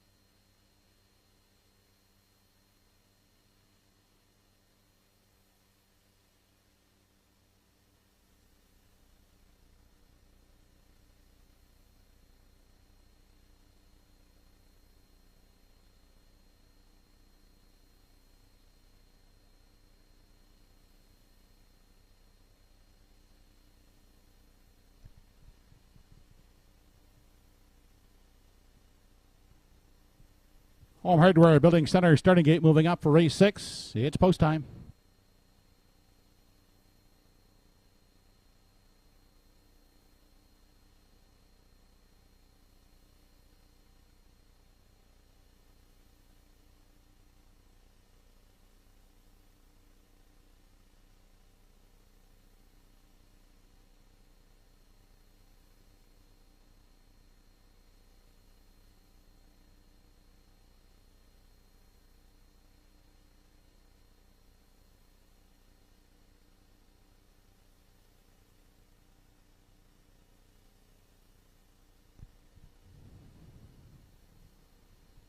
Race number 6 has Preceptor, Reggie's Game, Silver Hill King, Salzburg Flicka, Camco Willow, Go With It, and I'm a Miracle.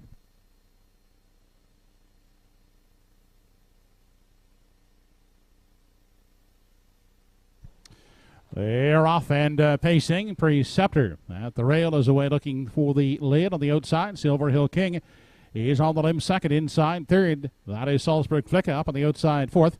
That's Camco Willow. Getting away in 5 at the rail is Go With It. Back in 6 as they continue into the backstretch is I'm a Miracle. And lagging behind in 7, that's Reggie's Game. They continue on to the opening panel. Out front, Silver Hill King is the leader. Outside and racing second, that's Camco Willow. Looking for a seat in the pocket, and she will find it. Back at the rail is Preceptor third. Then tied up looking at it from 4 is Salzburg Flicka. Next in line, that's Go With It in 5. 6th as they continue past the 3/8 is Go With It. And sitting at the back of the field and struggling there is Reggie's Game as they continue on into the stretch. Approaching the half, the quarter, 28 seconds flat as they make their way past the midway point. Silver Hill King is in charge of the field as they continue into the lower turn. In the pocket is Camco Willow, pacing along second. Inside third, that is Preceptor. Then Salzburg Flicka will stay at the rail in 4. Now starting the outer flow from 5. First up is Go With It. Following on the outside is I'm a Miracle. And still trailing at the back is Reggie's Game. On to the backside, the half 57-1. On the way to 3/4, Silver Hill King.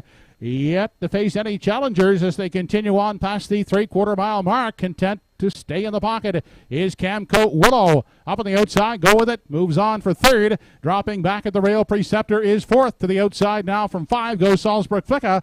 They race on over to the 7/8. And it's still Silver Hill King. Camco Willow is still in the pocket. Now will angle to the outside as they continue off the turn. 3/4 in 128. Camco Willow now out of the pocket to challenge Silver Hill King as they drive down the stretch. Silver Hill King, Camco Willow enjoying that perfect journey and will convert it to victory. Second is Silver Hill King, and third is Salzburg Flicka.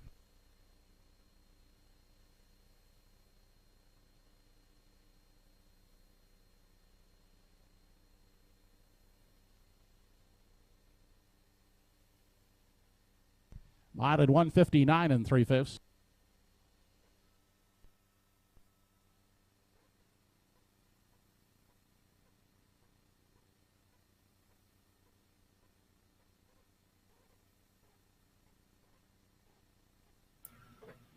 Things worked out well for Andy Campbell. He left on out of there with Camco Willow. There was a big 2-hole waiting for him. He found pylon position at the quarter mile to set up for the 2-hole ride and go on by the pace setter, Silver Hill King, here in deep stretch.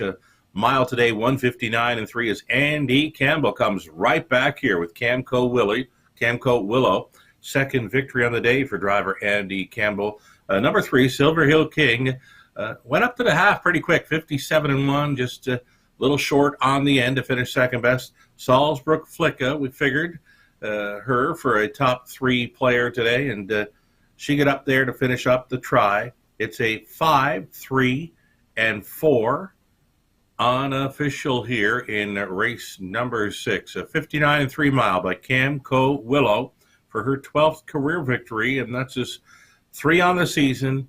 And as mentioned, Andy Campbell now with a driving double today. It worked out for Camco Willow in race 6, the winner's circle coming up.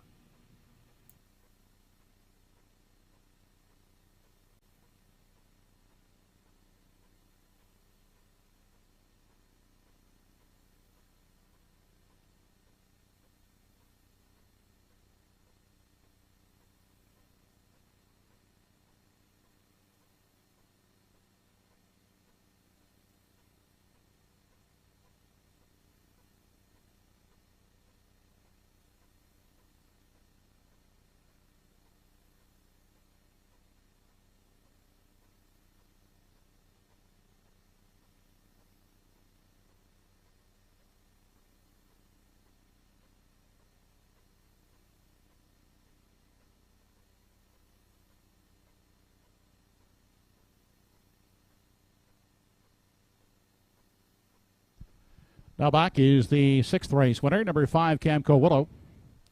6-year-old brown daughter of West Wardo, Hanover. Out of the Camlock Dam, Arbro Dandelion.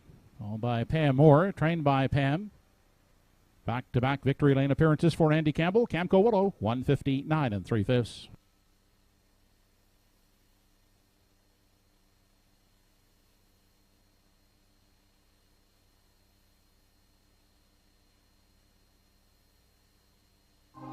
This race replay brought to you by Truro Toyota.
Here's how they finished in race 6. Number 1 Preceptor was 6th.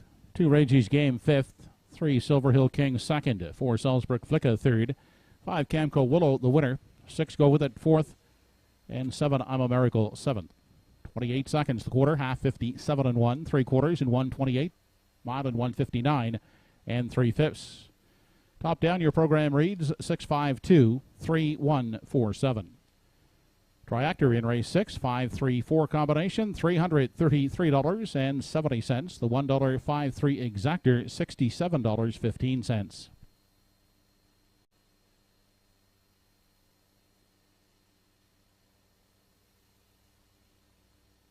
We have no changes to report in the upcoming 7th and 8th races. The late daily double with 7th race post in 7 minutes.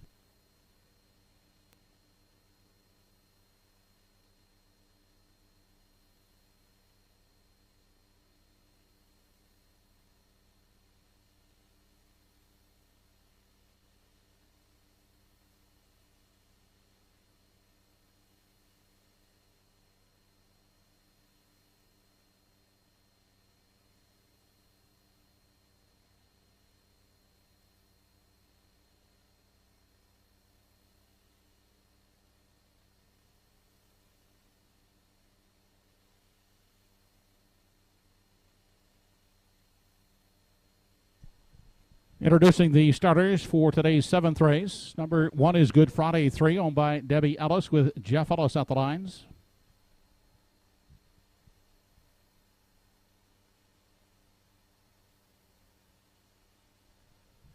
Ernie Laffin, as usual, will drive from post 2, Harry G, owned by Christina Gillis.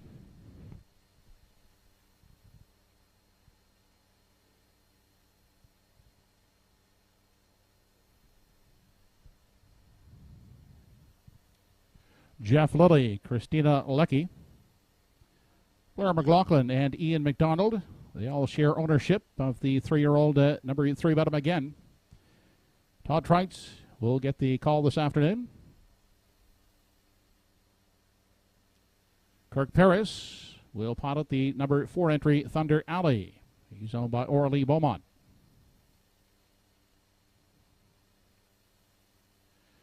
Ron Garland, Dave and Craig Carey. They are the owners of 5 Lady in Paradise with Dave Carey aboard.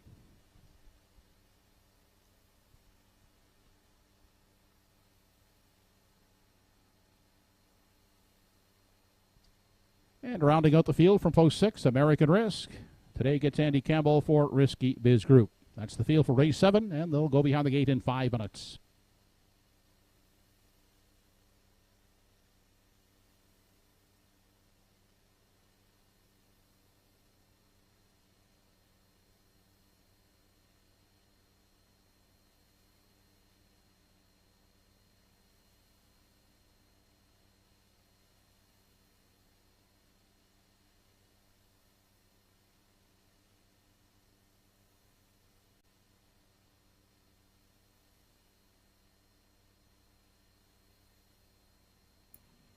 It'll be top class Pacers in race number 7 today with about 4 minutes to go. Now here's Todd Trites.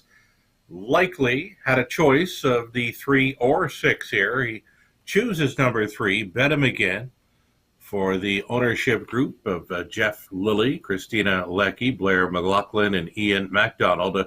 George Renison trained Todd Trites driving number 3, Bet 'em Again, the 3-year-old son of Malicious, facing the best aged Pacers over Truro. I like him on top here. Play the 3-year-old on top. This is Bet 'em Again. He went up around Ontario Way through the summer months. He's come back to win over Charlottetown in 1:53.3, and he's finishing 3rd. Last time out, it was race time there, 55-2 over Summerside, and today he's well-traveled, and he will try to get around Truro to take the top-class event here. He's the heavy favorite at 1-2. Bet 'em Again.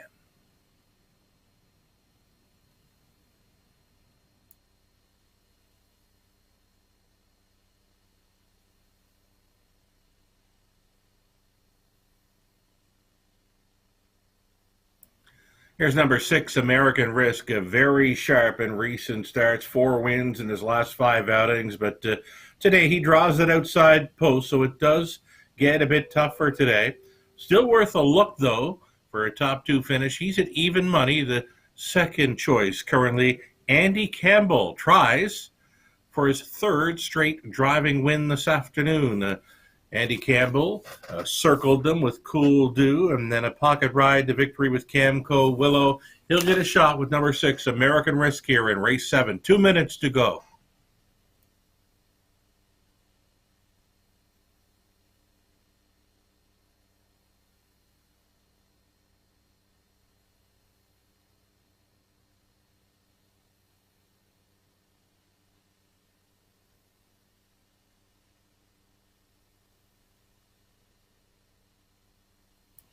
And we'll look at Harry G. Harry G, the 4-year-old son of Roll with it. Harry goes out for Christina Gillis, trained by Duncan Gillis. Ernie Laffin stays on the drive. He's been second best in 3 of his last 4 outings here against the best that Truro has to offer in aged pacers. Harry G, definitely one to consider. He's been rock solid in recent starts. He's a must-play on the try again. Tell you what, Insider Insights, the morning line man, myself, we're all chasing after a 3-6-2 ice cold try here in race 7, just over a minute.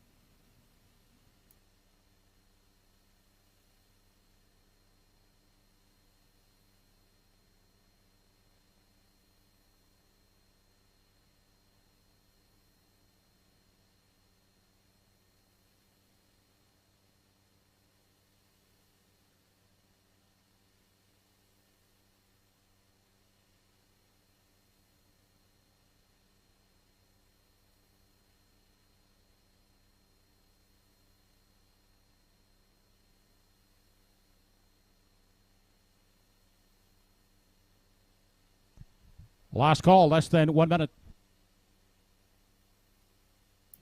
Track announcer Joe Kelly says last call, final call to wager on race 7 at Truro. Getting a look at the free-legged mare, Lady and Paradise. A tough task for this one. She was a 5th place finisher against the top class of pacers last time out, but she finished well back, 12 lengths plus in behind the winners of the top class event last week. Lady in Paradise, decent check getter, and gets a good shot at a check again today. Lady in Paradise, very tough to include in the top 2 or 3 here in race number 7. We're staying with 3-6-2 all the way here. Still time.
It's post time for the 7th race. Entries are moving in behind the Home Hardware Building Center starting gate.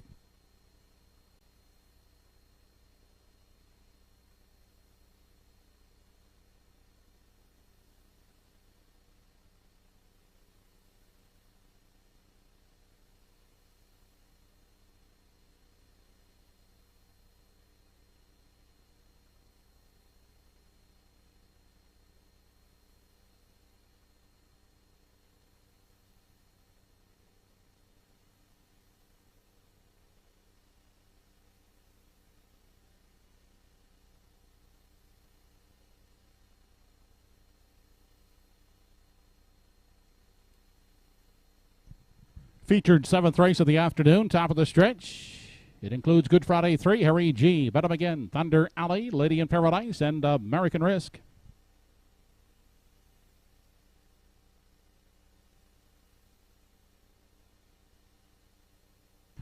They're off. A slow start there for Good Friday 3, but a good one for Bet 'em Again, who fires out to grab the top spot as they race into the first turn. Up on the outside is Thunder Alley second, caught wide. 3 wide is American Risk third. Down on the inside, Harry G has come away in the 4 spot, back in 5. That is Lady in Paradise, and after the poor beginning, Good Friday 3 sits back there in the tail end of the field in 6th. They continue past the opening quarter, and Bet 'em Again will dictate the early terms. Leads the way as they continue into the turn. Up on the outside, American Risk gets the parking ticket second, in along the rail, and looking at it is Thunder Alley in the pocket third. Then a gap of some 2.5 lengths back to Harry G, who's biding his time in the 4 spot, back in 5. Lady in Paradise with only 1 beaten as they approach the half. Good Friday 3, 27-1. That was the initial quarter. They make their way past the half, and Bet 'em Again continues on the front end outside. And a park second, that is American Risk. In the pocket, enjoying the journey, is Thunder Alley third. Outside, now with cover, is Harry G. Looking at it from 4. Staying in at the rail in 5 is Lady in Paradise. To the outside for the back goes Good Friday 3, the half. 55-1. A snappy half as they continue down the backstretch on their way to the 3 quarters, and Bet 'em Again out there by a length. Here comes Harry G out in the 3 wide lane, is moving on now for second. Thunder Alley backing off at the inside. Outside and still hanging around third is American Risk. They continue on to the 7/8. Bet 'em Again going a big trip in the front, has a lead of some 2 lengths on Harry G as they make their way past the 7/8. 125-3 was the 3 quarters, and it's Bet 'em Again opening up on the front as they make the final turn. Back second, Harry G in futile pursuit. It's all Bet 'em Again here in the feature. Winning it by some 4 lengths second is Harry G, and the mare Lady in Paradise closing up for the show spot. Mile in 154 2/5.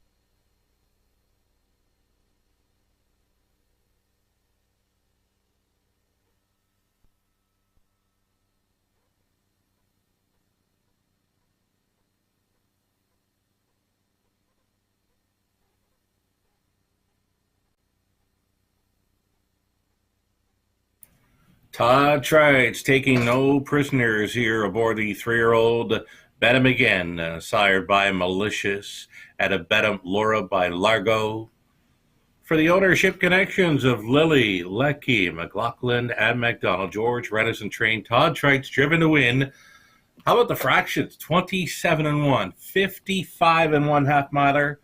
They get over to 3 quarters in 125-3, and then a final quarter, 28-4 for a trip in 154-2. Easily the fastest mile on the day. Bet 'em Again returning here to Truro, and a gate-to-wire winner. And did it quite easy to win over Harry G. Harry G, another rock-solid second-best finish against the top-class pacers. That is 4 deuces from his last 5 outings. Harry G and Ernie Laffin completed the exactor. And how about the mare, Lady in Paradise? Free-legged mare, Lady in Paradise, was well back to finish third. She still probably paced a mile, though, and 56 or maybe even just a bit better. Dave Carey on board Lady in Paradise to finish third. It's a 3-2-5 unofficial. Bet 'em Again on his way back for a winner's circle photo.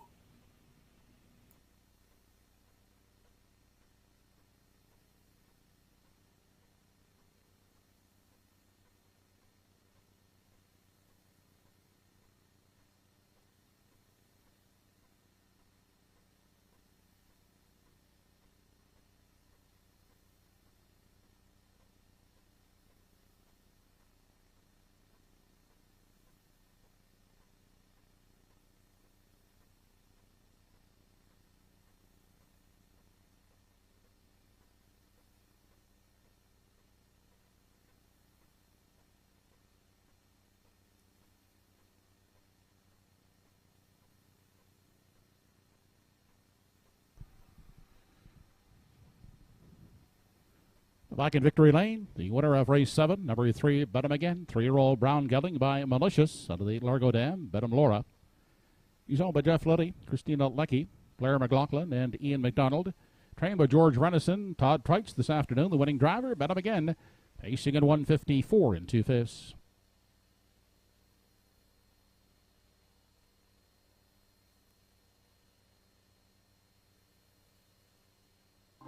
This race replay brought to you by Summerside Toyota.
Here was the complete rundown of race 7. Number 1, Good Friday 3-6. 2, Harry G second. 3, Bet 'em again, the winner. 4, Thunder Alley fourth.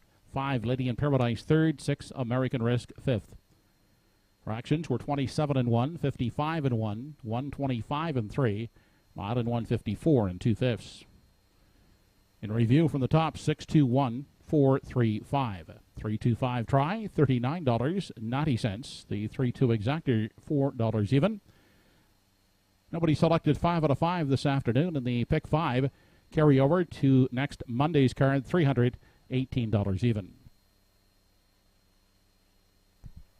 8th and final dash of the afternoon coming up. 7 starters, no changes to your programs, and post time is in 8 minutes.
Horses now on parade for the 8th and final dash on today's program.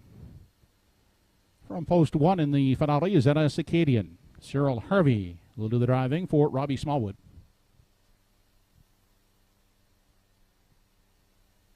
Clayton Stevens owns and will drive from post 2, Grin's Little Flirt.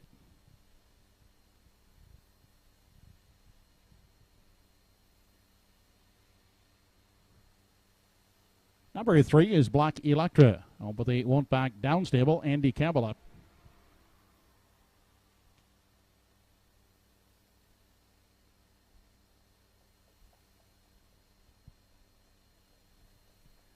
Greg Monroe will drive Adam Johnson's Glenview Quintana from post 4.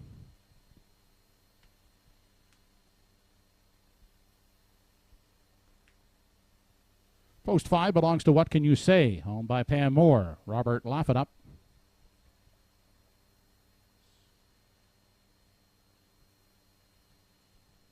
Todd Treitz will guide Sunny Billion from post 6. He's owned by the Won't Back Down stable.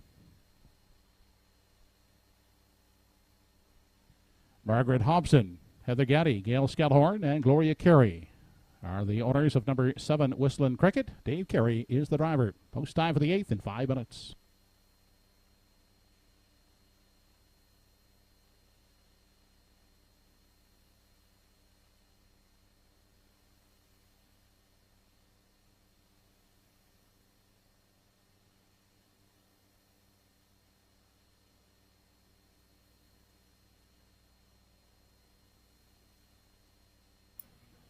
Here we go. It's the 8th and final race on this Sunday matinee at Truro Raceway. 5 minutes to post time.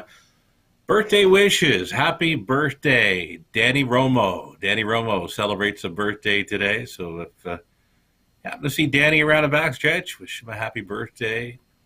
Many more to come, I'm sure. Happy birthday, Danny. Enjoy the rest of your day. 4 minutes away from race number 8 as we get a look at 4. Glenview Quintana. She's best when on the lead. I like her to fire on out of there today. If she makes front, could be over for the rest. A top call, 3 to 5 fave. Glenview Quintana to double up at Truro.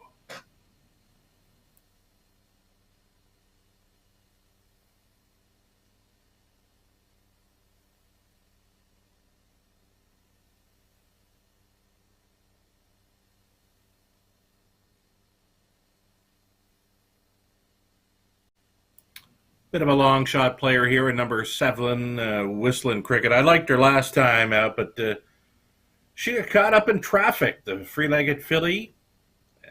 I'm going to expect more from this one today. She gets an outside chance at 7 to 1. Dave Carey on board number 7, Whistling Cricket. Think about it.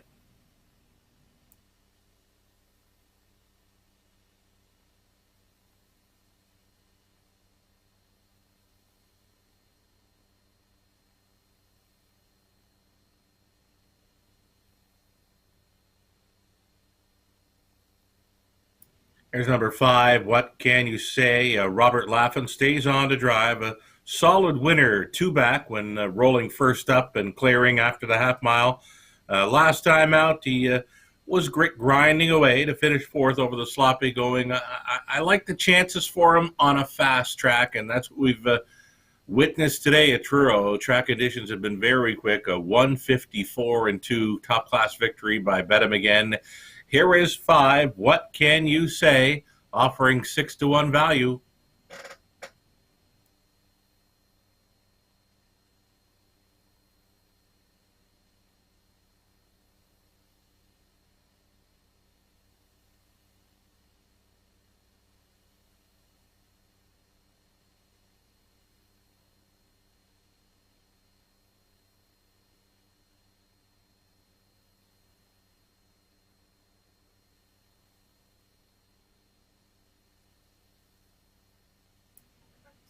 Number 1, NS Acadian, taking action this week. Closed up well to finish 4th. Last time out, the veteran son, the force of life, into his 14-year-old season. Final season at the races for number 1, NS Acadian. 6 to 1 currently.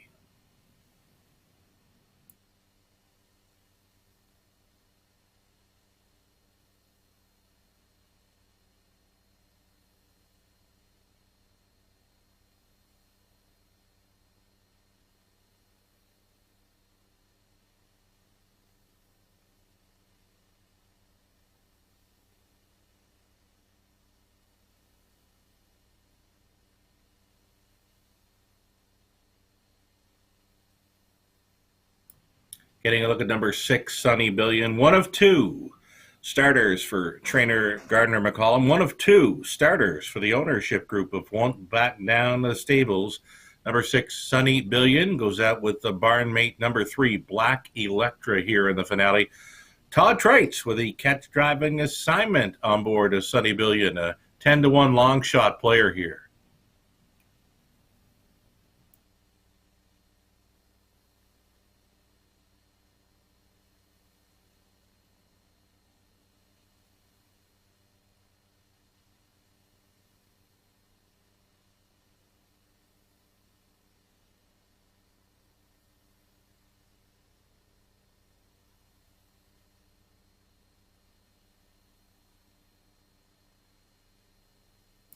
Here is a look at number 3, Blackie Electra, 5-year-old black mare by a Shadow Play. I expected more last time out, just things didn't work out for her. Andy Campbell gets the call today. Andy already in the winner's circle twice. He'll get a great shot in the finale with number 3, Blackie Electra. She's offering 5-2. Still time.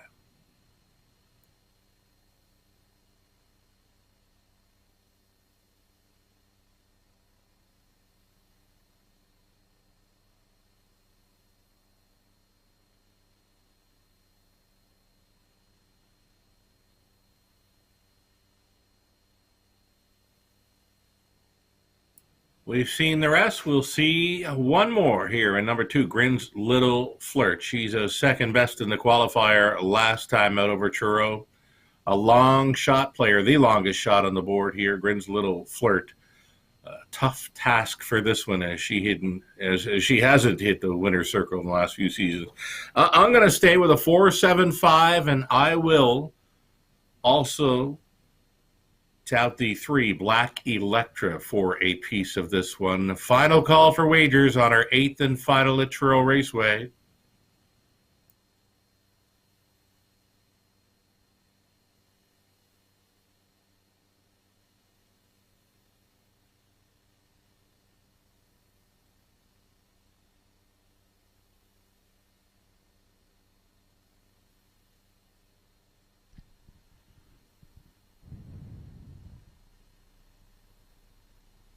Home Hardware Building Center starting gate moving up for race 8. It's post time.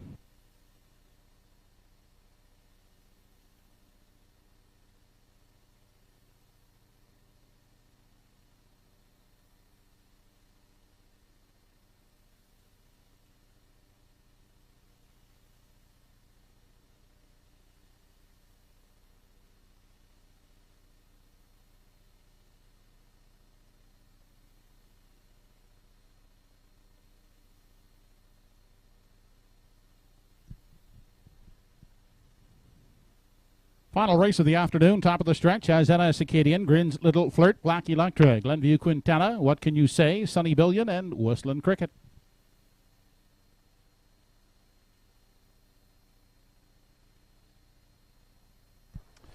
They're off. Away quickly, Black Electra fires out looking for the lead on the inside, NS Acadian. Also leaving is Grin's Little Flirt in the center as they race on into the turn. On by the opening 8th, and Grin's Little Flirt will grab top spot as they head to the opening quarter. On the inside, NS Acadian second. Parked to the outside, Black Electra gets caught third, out 3 high in 4. As they make their way through the backstretch is Glenview Quintana. In at the rail, that is Sunny Billion, who paces out of 5. Back there in 6, What Can You Say? In the early trailer, that's Whistling Cricket. Out front, Grin's Little Flirt is on the front end, leads the way by 3 parts of a length. As they continue midway around the upper turn, it's Grin's Little Flirt setting the early tempo. On the outside, and racing a parked out second is Glenview Quintana. Inside is NS Acadian, is getting the pocket journey in 3 as they near the half. Outside and covered up in 4 is Sunny Billion. A bold 3 wide move past the half by What Can You Say? As they continue into the lower turn. They were past the opening quarter in 28 3/5 seconds. The half was reached in 58 seconds flat.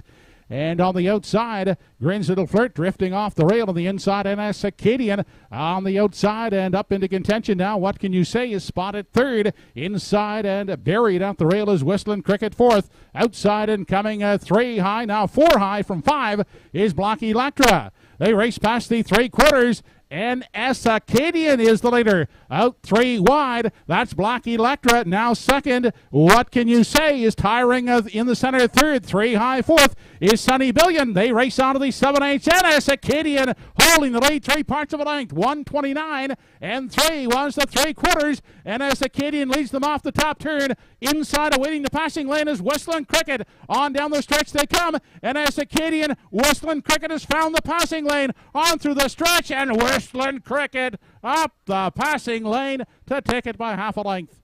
NS Acadian second, closing is Sunny Billion third. Mile and 2 minutes 4/5. Inquiry sign has been lit on the infield tote board.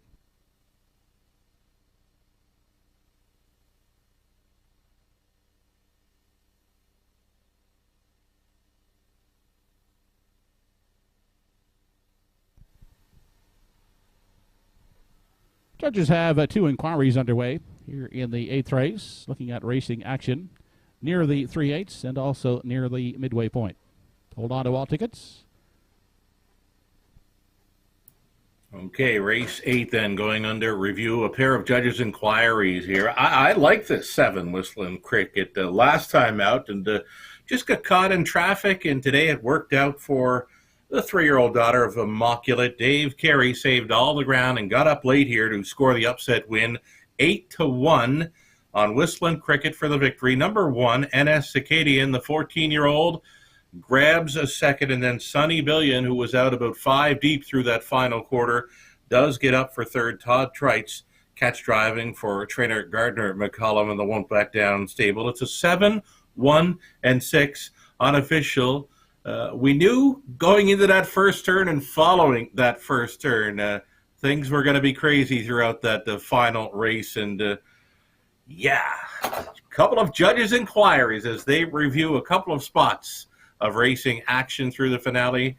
Number 7, Whistling Cricket, saved all the ground. Veteran teamster Dave Carey on board for the 8-1 upset. We'll see them in the winner's circle next.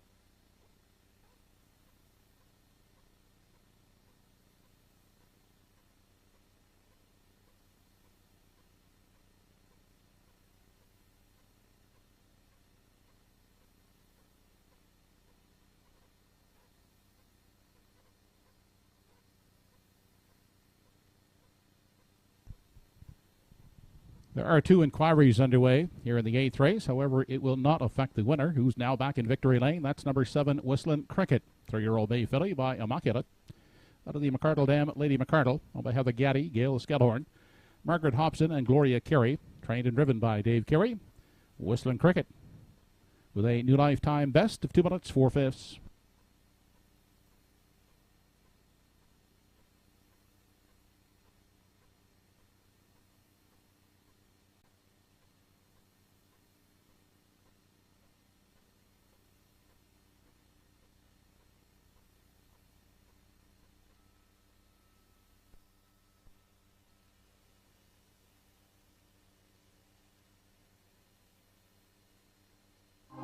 This race replay brought to you by Pie Chevrolet.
Judges have completed their inquiries, and as a result, number 1 NS Acadian, who finished second, will be placed sixth for causing interference, forcing the two Grins to flirt off the rail just past the half. That was interference, 1 on 2.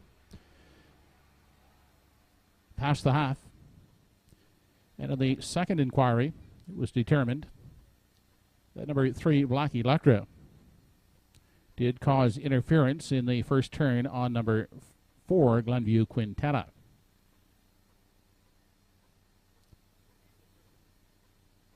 And also interfered with the 2 in that first turn. As a result, the top 3 will now become 7, 6, and 5. Again, NS Acadian finished second, placed sixth for causing that interference, and as a result of the second inquiry, will be placed back to fifth. The 3 Black Electra did finish fifth and was placed fourth as a result of the first inquiry, then placed seventh as a result of the second inquiry. Again, the new order of finish, the top 4 become 7, 6, 5, and 2.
Here now is the complete order of finish in race 8. 1 NS Acadian finished second, placed 6th for causing interference to number 2 Grin's Little Flirt, then placed 5th. The 2 Grin's Little Flirt finished 6th, placed 5th, then placed 4th. 3 Black Electra was 5th, placed 4th, then placed 7th for causing interference to number 2 Grin's Little Flirt, and 4 Glenview Quintana in the first turn. For Glenview Quintana, 7th place 6th, 5 What Can You Say, 4th placed 3rd, 6 Sunny Billion, 3rd place 2nd, and number 7 Whistling Cricket was the winner. After all those placings, from the top down, your card should read 5, 4, 7, 6, 3, 2, 1. Fractions were 28 and 3, 58, 129 and 3 in the mile, 2 minutes 4/5.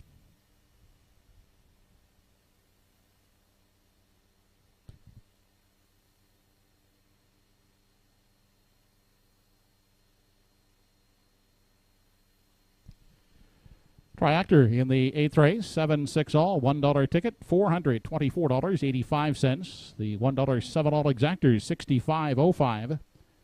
And the late double, there was no 3-7 late double sold. The late double paid on the combination 3-5, $35.40. Don't forget the next live Cardiff Harness Racing here at Truro Raceway will go on Monday, October the 11th, with post time for the first at 12:45 p.m.